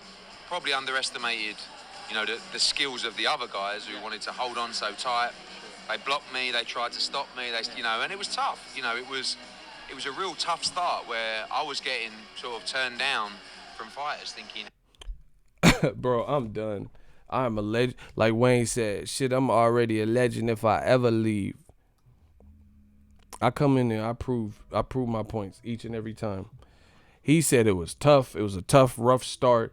You know, I came in, you know, basically too big for my britches, said I was going to take over America. These other promoters would be shook and shaking in their boots. We got all the money. Watch how many fighters are going to come. I'm going to get Errol Spence. I'm going to get Mikey Garcia. I'm going to get Wilder. I'm going to get everybody. Doing all this shit.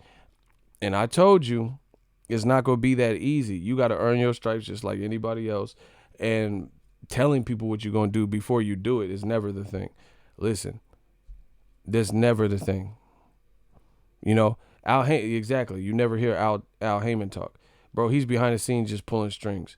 He's sending over the motherfucker with the gauge that shot Scarface in the back. AJ was Scarface. He was in Miami just like Scarface too. Al Heyman is Sosa. He sent the little hitter with the glasses, didn't say nothing. That was Andy Ruiz. And he just was holding that gauge. And Scarface was picking off some people. Okay. You think you could play with me? Fuck you. Pow, pow. It's okay. Say hello to my little friend. The dude just kept creeping. That's Andy Ruiz.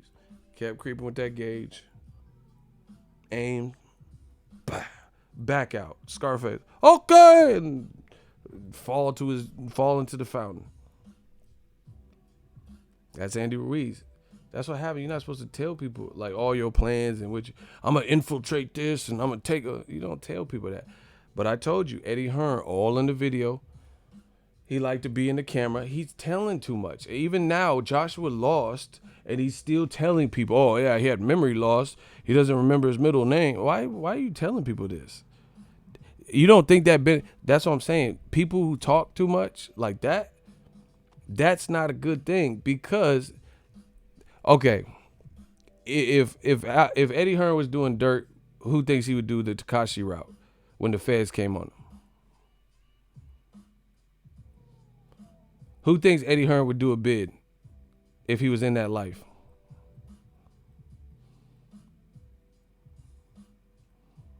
If the feds came busting down the doors, who feel like Eddie would do the bid?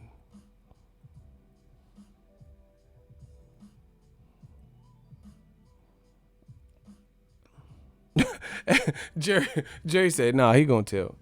Yeah, bro, that's what I'm saying. You can't just be telling everybody the sauce and shit. He's hurting bad. Yeah, for sure he is. He's a competitor. He matched in the UK, yeah?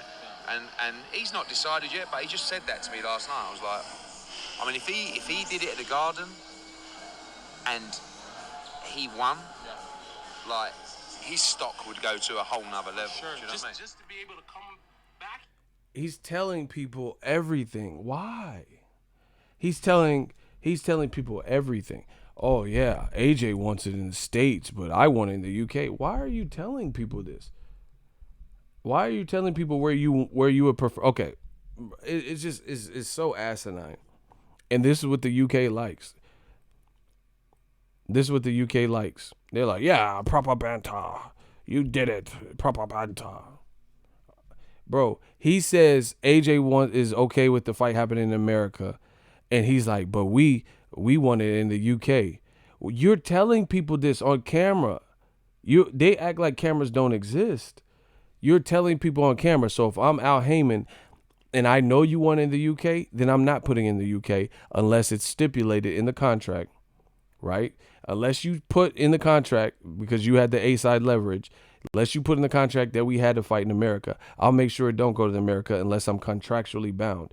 So why tell people this? Why would you tell people that you prefer it in the UK because it gives Joshua the best chance of success?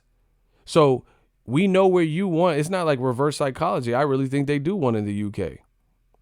So you're telling people that it's not like you're leading them astray. You know, common sense, we probably could figure that you would want it in the UK, but you're like leaving no doubts in anybody's mind that that's his comfort zone and that's where he wants the fight and that's where you want the fight. So if I'm Al Heyman and there's no contract that says we have to honor that, then I'll make sure it don't go to the UK. All because you keep talking. Here and run it back here. And, you know, I've just been watching. And he didn't leave it. Listen. I've just been watching how he's been dealing with the loss. Listen. Oh, what a character, man. Bad. Yeah, for sure he is. He's a level. Sure, Do you know what I mean? just to be able to come back here. Dude interviewing him and says, "Oh yeah, just look at how he's dealing with the loss." Eddie Hearn's like, "Yeah, listen." He's like, "Yeah, he's doing bad." Bro, why you throw your fighter under the bus like that? The dude said, "Yeah, I just been looking on social media, seeing how he's dealing with the loss." And then Eddie Hearn said, yeah, he's doing bad. Why would you say that? Honestly. Why would you say that? He said, yeah, listen, he said, yeah, he's doing bad. What? Here and run it back here. And, you know, I've just been watching how he's been dealing with the loss. Oh, what a character, man. Bad. Yeah, for sure he is. He's a competitor. Sure, just to be able to come back here and run it back here. And, you know, I've just been watching how he's been dealing with the loss. Oh, what a character, man. Bad. Yeah, for sure he is. He's a competitor. He has a house here that he's renting, and he didn't leave it until Thursday. Yeah. He didn't leave the house. And the whole team's still here? Yeah, they're all here. All his friends are there. I mean, they're not like, no one's moping around. Like, no. But he didn't want to leave the house, you know what I mean? Yeah. And just finally talking to him, he went out, I think Thursday, went and watched some basketball, just like on the block. Yeah, I just saw like that. I yeah, saw and he that was like, video. That was and he was amazing. like, you know, I love America, I love New York. And one of the things is, not everybody knows who he is. Yeah. Like in England, he cannot leave his house. I know. Do you know what I mean? Well, in Europe in general. And I think in a little bit, he's probably a little bit not afraid to go home, but when he goes home, it's going to be like, it's going to be mad, you know? So he's really, he's a fine young man, you know, like he's hurting so bad, but, and by the way, the fire in his belly is like, it's burning, strong. You can but tell. he's like, you know, he won. Like, and that's why, you know, with his dad in the ring after, he was having a go at people. Bro, this is horrible. They making new media like in the legend. He just said he's hurting, he's doing bad, he don't want to go home. Bro, why would you tell people this? He ain't left the house since he didn't leave the house from Saturday night to Thursday, right? Well, you're telling people this on camera. Like, that's what I'm saying. They act like mics don't exist, bro. And remember when I said what I said days ago before this interview even dropped, I said, what is Joshua doing? This looks contrived. He's smiling and he's flexing and he's looking like it's okay to be hurt, bro. You lost everything, all your belt. Look, don't let success get to your head. You know, it's like you're doing too much. I told you, I know people. Look. So this is AJ. Okay, Eddie Hearn just said all this shit. But this is AJ on his social media. And you want me to believe this after Eddie Hearn said he's doing bad. So I'm supposed to believe this big-ass giant 6'6" dude is popping willies in Times Square and enjoying everything. But you just told me he didn't leave the house for several days and he don't want to go back home. Wow. That's what I said. This is what happens when people talk. You told everybody, you told that man's business, bro. And the worst part about it is you guys in the UK don't hold them to nothing. Now, I'm the one that brings this up. I got to bring up all this shit. I got to be and then to make that even more fucked up, I have more sympathy and empathy for what Joshua is going through clearly than he does, than Eddie Hearn does, because I'm like, I don't know, you should have took some time to pull the trigger on the rematch. So how is it that you guys in the UK primarily, you know, and then some coons and shit, saying I hate Joshua, but I'm showing him more like sympathy and empathy than his own promoter. But I'm the one that hates him. I'm the one being sensible, saying that was a bad loss. He lost every round. They should think about it. I wouldn't make no hasty decisions. You know, it's okay to hurt. I would get off social media. I'm looking out for Joshua's better interest better than y'all are. And y'all supposed to be Team Joshua. And y'all supposed to be the man fans. Horrible. Horrible. But they say I'm the one that's hating. What's more hating? Me keeping it real with myself, or your own promoter telling the whole world you ain't left the house since the fight ended for a week and you scared to go home because you don't want to face the music and, you know, deal with all the people that are disappointed? What is horrible? And then on top of that, like I told y'all, that goes against all these pictures of Joshua. Yeah, man, look, it's me. I'm flexing. Yeah, life is good. Like, and I'm like, that look weird. That don't look like it's genuine. And then now it doesn't seem genuine even more because Eddie Hearn just told you. He said he ain't left the house. He don't want to go back home. You know, it's not like everyone's moping. Okay, Eddie Hearn's the king of double talk. Everyone's not moping, right? But he don't want to leave the house. Nobody knows him in America, but he don't want to leave the penthouse he rented or whatever.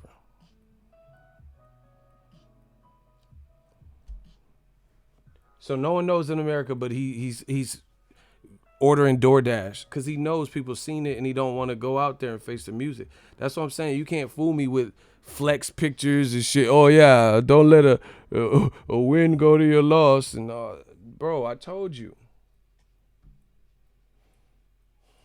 And y'all try to always make it like I don't know what I'm talking about. I told you, the more y'all do this, the more y'all fight, the more y'all cussing me out in the comment section, Not all of you. Most, because, you know, old media is dead, so there's only a couple left, scragglers. The more it's going to get bad for y'all, you know?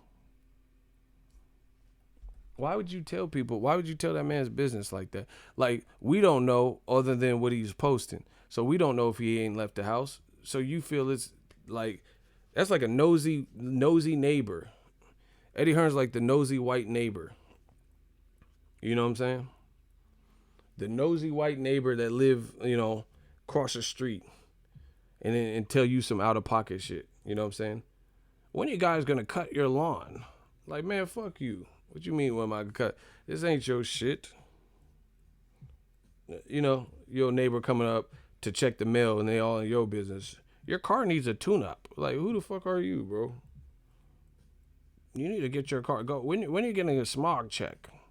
When are you gonna cut your grass? Like you the police or some shit. Telling me my car. You know what I'm saying? I hate people that like overstep their boundaries and shit.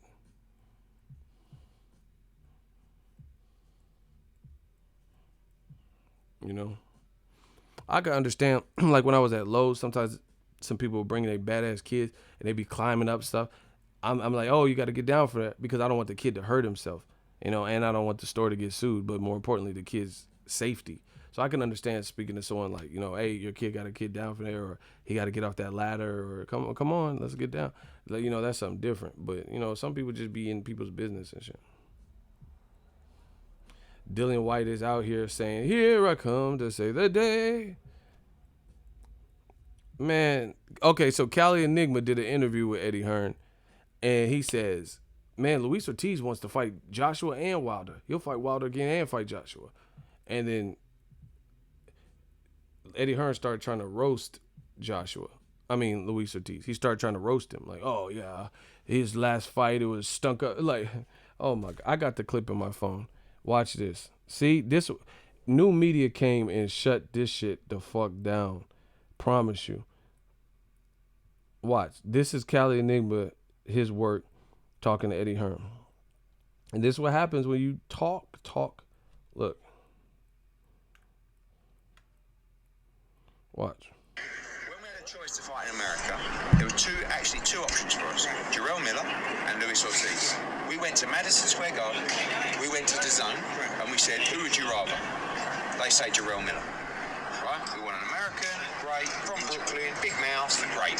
So that's why. I feel sorry for him. He wants Wilder and Joshua. I feel sorry for him because he's fighting, the people he's fighting are horrendous. Yeah, and he's number one fighter. No, but his value is going down. Even your guy, Dillian White. Dillian White will fight. Dillian White's not going to fight him. You know he didn't get off on no 2.6 million. Come on. Luis Ortiz fighting. Look. This what happened. See, this is why old media gets clapped. So Cali Enigma was talking to Eddie Hearns, and he said, you know, Luis Ortiz is a monster. You know, he's a boogeyman. He's down to fight Wilder. He wants to fight your guys, AJ, Luis Ortiz. And then Eddie Hearn said, Luis Ortiz will fight him. Literally a week after that, after a week after that recording, it was announced that that Dillian White was fighting Oscar Rivas. So you just said Dillian White will fight him, but picked Oscar Rivas, who's 6'1", as opposed to 6'4.5" Luis Ortiz, who has it. Okay, Oscar Rivas knocked out Bryant Jennings. He's a good fighter. Luis Ortiz knocked out Bryant Jennings before Oscar Rivas. So why is Dillian White not fighting Luis Ortiz? Luis Ortiz, with the claim to fame that Oscar Rivas has as a pro, is knocking out Bryant Jennings. Luis Ortiz did that years ago, but Eddie Hearn was getting clapped up. See, listen, you got to know your role, like The Rock say. Old media tries to compete with us. There is no competition. You can't. They want to retaliate. They hear us making me, Cali, and everybody, and Blue or whoever. They hear different people on this YouTube shit making these points and arguments, so they try to compete. But you can't compete unless you have equally great counter arguments or arguments that are factual with the same foundation. Eddie Hearn tried to rebuttal because his fighter were being under fire by Cali. He was like, no, Dillian White will fight him, even though a week later you announced Oscar Rivas as Dillian White's opponent, not Luis Ortiz. Then listen. When we had a choice to fight options, to Madison Square Garden, we went. They say Jarrell Miller, right? We want an American, great, from Brooklyn, big mouth, great. So that's why. I feel sorry for him. He wants Wilder and Joshua. I feel sorry for him because he's fighting. The people he's fighting are horrendous. Yeah, and he's number one fighter. no, but his value is going down. Even your guy, Dillian White. Dillian White will fight. Dillian White's not going to fight. You know he didn't get offered no 2.6 million. Come on. Luis Ortiz fighting Christian Hammer and stinking the whole arena out. Who cares about Luis Ortiz? That's why they're doing a bad job for Luis Ortiz. Luis Ortiz's value after the Wilder fight is called. Listen. Listen.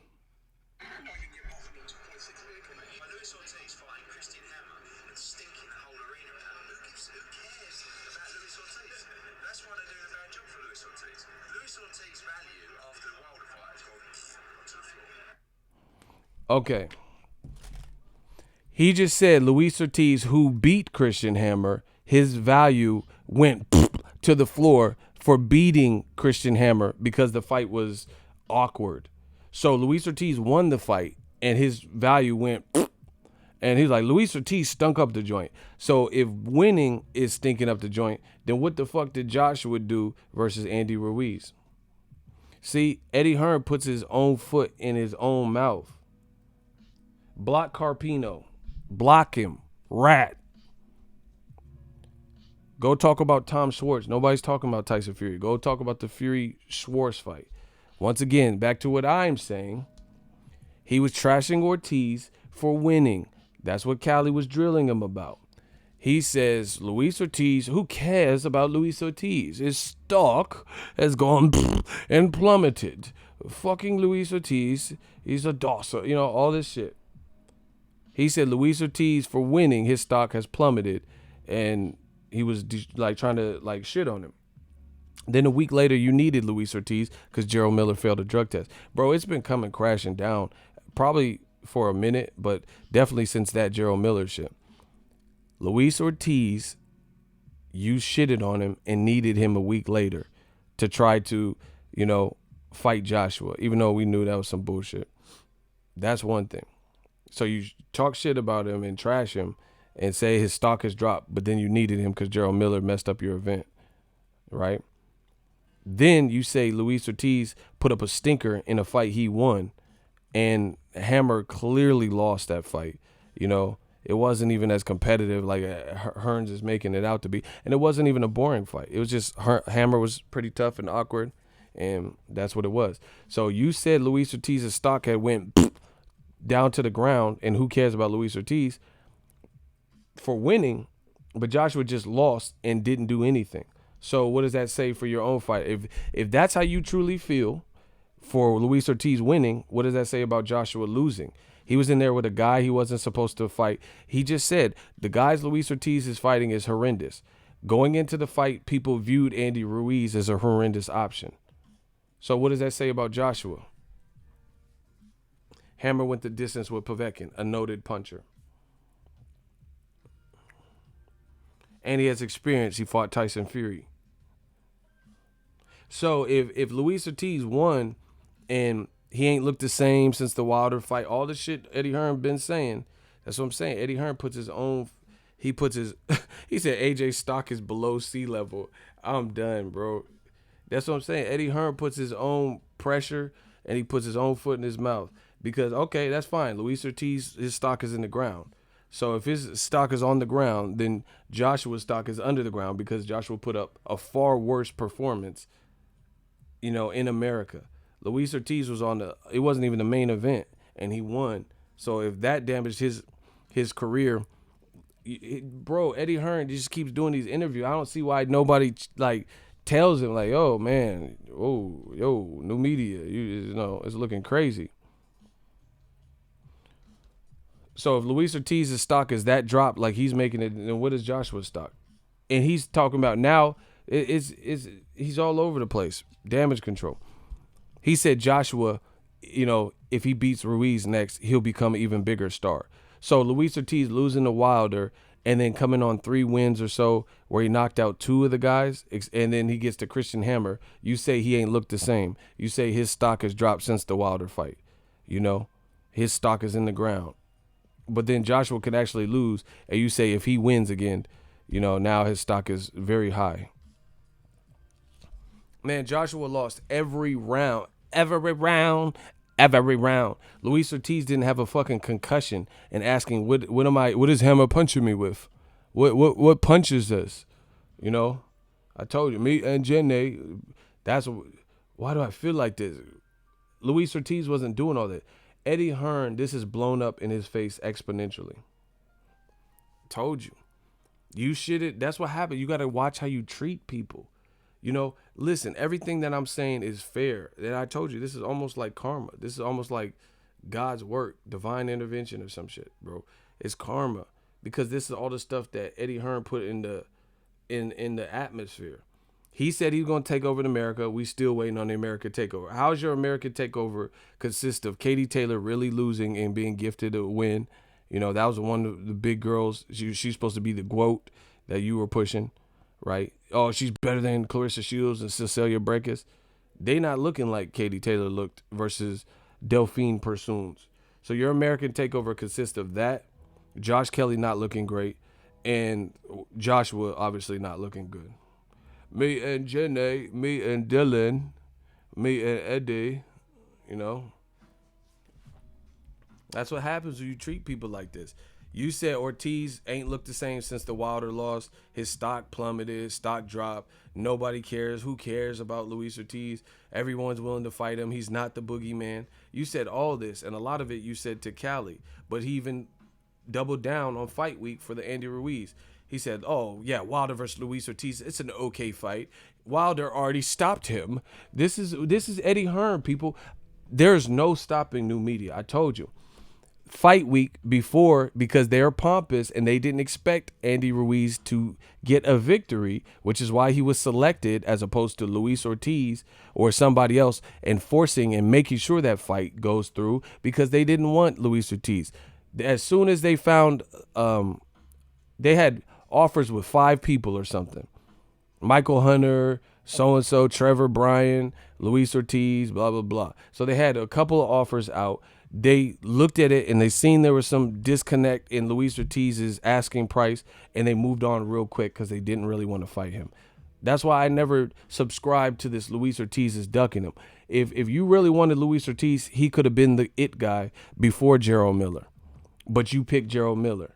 It was only when you needed him late minute, which gives you an advantage because Joshua had a 16-week camp and Ortiz would have had a 5-week camp to get it together, right? Period. But even the Ruiz fight week, they didn't think he was going to lose. So Eddie Hearn was speaking confident and doubled down on it. He says, Wilder versus Ortiz, I mean, it's an okay fight. It's an embarrassment. Oh, it's okay. It's all right. Wilder already knocked him out. But it was a classic. It was a competitive fight, and it was a classic. You shitted on that fight. And then now, guess what? Joshua was in an instant classic ass whooping that was one-sided, and he got knocked out. Guess what we have to watch? Rematch room with another rematch. So how can you shit on Ortiz versus Wilder when there was some controversy? Some people thought Wilder was given too much time to recover, and you shit on that rematch for happening, saying it don't need to happen because, oh yeah, man, Wilder already got the knockout. Why do we have to watch that again? Okay, why can't Andy Ruiz go on to fight, against Wilder? Why do we have to watch Ruiz versus Joshua, which was far less of an instant classic and more of a one-sided ass whooping at the hands of Ruiz? Bro, everything Eddie Hearn has said has come through and blown up in his face. He shitted on the notion because Wilder, I told you, this old media shit don't work because they trying to keep up and they trying to go tit for tat. You were mad that Wilder announced his fights or signed contracts with Ortiz and Fury on your fight week, and that took away attention, took away attention from Joshua Ruiz on his American debut. You were mad, so you tried to retaliate and talk shit about his event, which really isn't a bad event. Even your own fighter, David Allen, says, I don't understand why it's a video on IFL Dave Allen got a lot of thumbs down for keeping it real and said, I don't know what the big commotion or gripes are about. Ortiz versus Wilder is a good fight, and it's a better fight than the Ruiz-Joshua fight and Tyson Fury versus Tom Schwartz. That's a matchroom fighter saying that.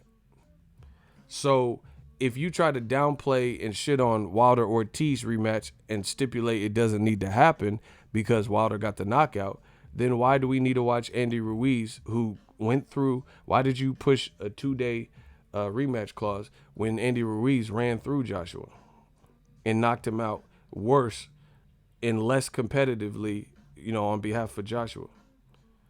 Doesn't make sense, does it, people?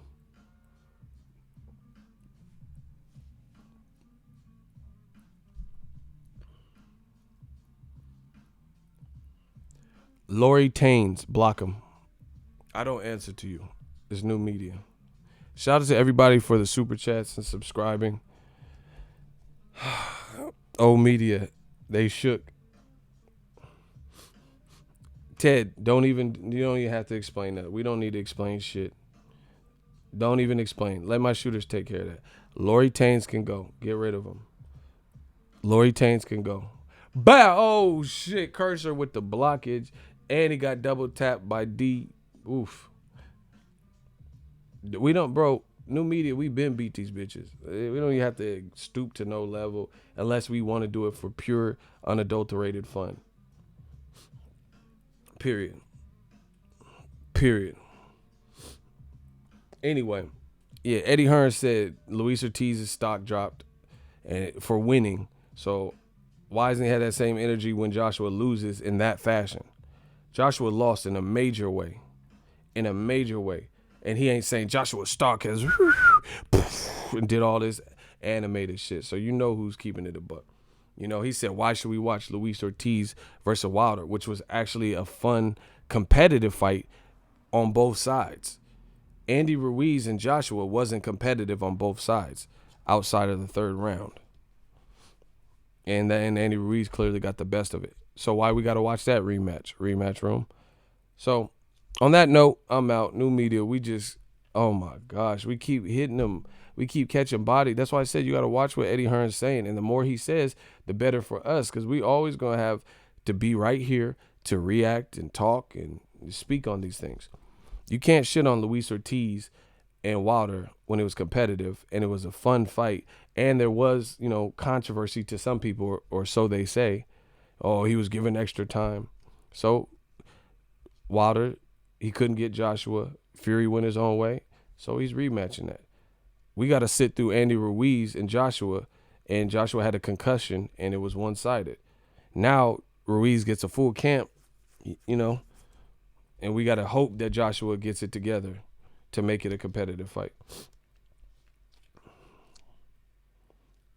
See, that's why, listen, why don't you see shit I say blow up in my face, where I said something and it was so outlandish, and, within a matter of weeks or months, it was proven that what I said was, a total lie or something. It don't blow up in my face because I'm being respectful and I'm being honest, and, I'm not going off of anything other than what I see. I'm not just, everything points to this and then I'm going this way. That's what old media does. Everything points to this and then they just go the other way just to be different and go against the grain and say the opposite.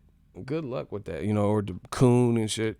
Good luck with that, because you all the way over here looking stupid for supporting this and saying this and that, and all that was proven to be false.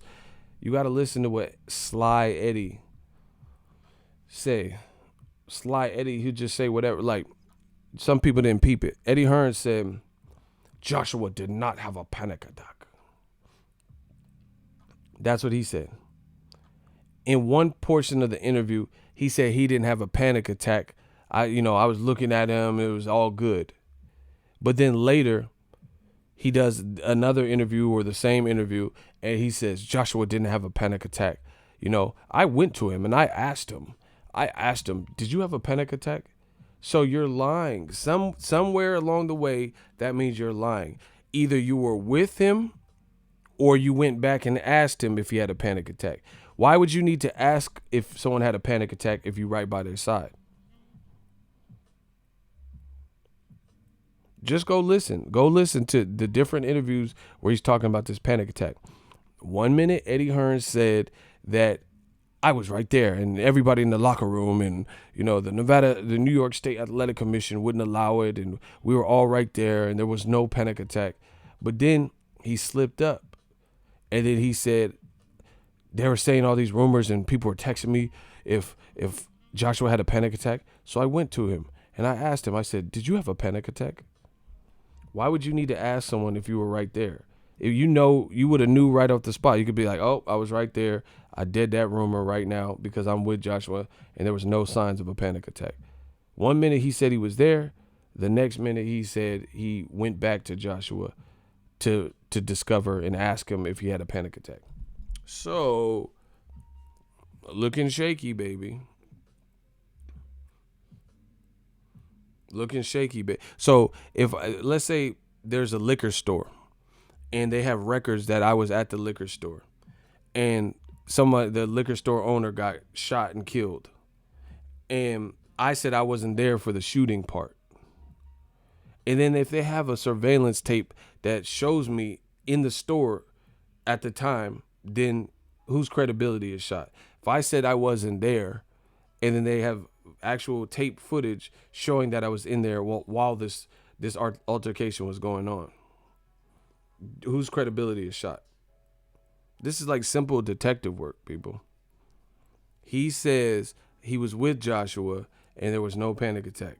Then he keeps talking, which is what happens when you keep telling different interviewers different shit. You know you done fucked up. You said Joshua didn't have a panic attack. You was next to him. Then you say you went back to Joshua and asked if he had a panic attack. You know you done fucked up. You done fucked up. Now you see, you said the panic attack. You know you done fucked up. Bro, Bill Duke. All you have to do is Bill Duke these dudes. I've told you, America is it's different. It's not what you used. This ain't the UK. We just gonna buy whatever you say and then hold hands and chant. Who are you? You're not gonna take it. We're not doing all that. Playing Queen and shit in the crowds. We will rock you. Rock you. Matter on the big like, get out of my face. And we're not doing all that. We listening to what you saying. New media is listening. Eddie, what have you done for me lately? So, like I tell you, the more he keeps doing these interviews, the more we got to play cleanup and get to the bottom of it. Now you wonder why I don't believe what's being said. You said you asked Joshua if he was good, but then 1 minute you said you was with him and you knew he was good. Joshua is posting pictures like this, but then he's like so happy to have lost and so, taking it like a true champ. But then Eddie Hearn is doing interviews saying you wouldn't leave the house for a week. And you're afraid to go back home, basically. So why would I believe that? If two people say two different things, then how can they both be the truth when they're so far apart? How could two different things be the truth when they're exact opposites?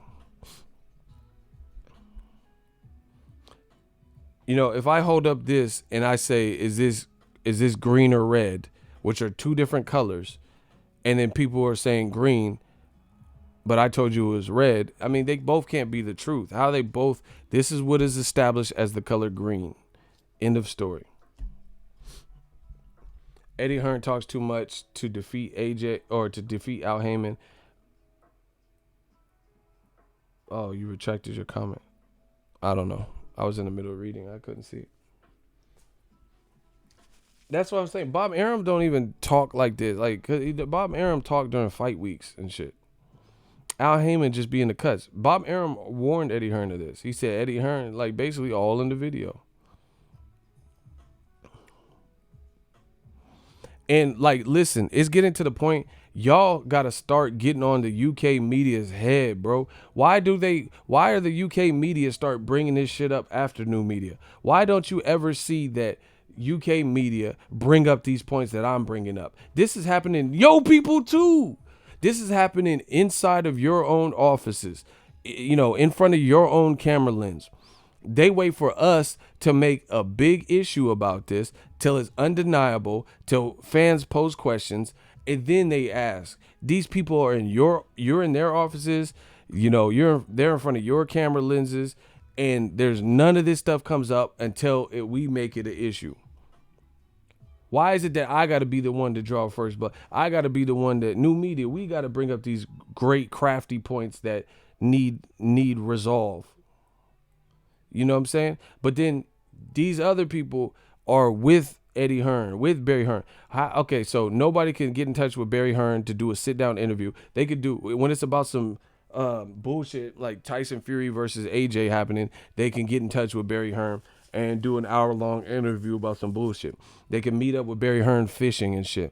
Fish and chips, fishing and all this. They can get together to get his stance on the 50 million or something. But nobody can get in touch with Barry Hearn to talk about the slave trade shit. Bro, we are coming. New media is coming. Relentless, like rabid dogs, Cujo shit. We want everything we earned. Nobody can ask about the slave trade, get some clarification. You give people a month to come up with some bullshit excuse or talk to a PR person to figure out what to say. But it's people like me and others and new media and Eagles Army that keep coming up with all these points, all these insightful ways to look at it. Man, come on. Callie Nigma said, Eddie talks too much to defeat Al Heyman. This was the main purpose of quote unquote taking over America. He also said he's going to save American boxing. Al Heyman moves in silence. Factual information. That's what I'm saying, man. Old media is looking crazy right now because they can't deal with this type of pressure. It's like old media is like AJ. They're not going to be able to deal with the type of pressure that they're getting. Triple G knocked out Steve Rolls. There's pressure for him to fight Andrade or Charlo. Nobody really cares about Canelo. Now it creates pressure for DAZN. DAZN can do what's right for boxing, let Canelo fight Caleb Smith or some shit, and Triple G can fight Andrade or Charlo or somebody. We coming, man. That's all that needs to be said. I'll holler at y'all in a little bit.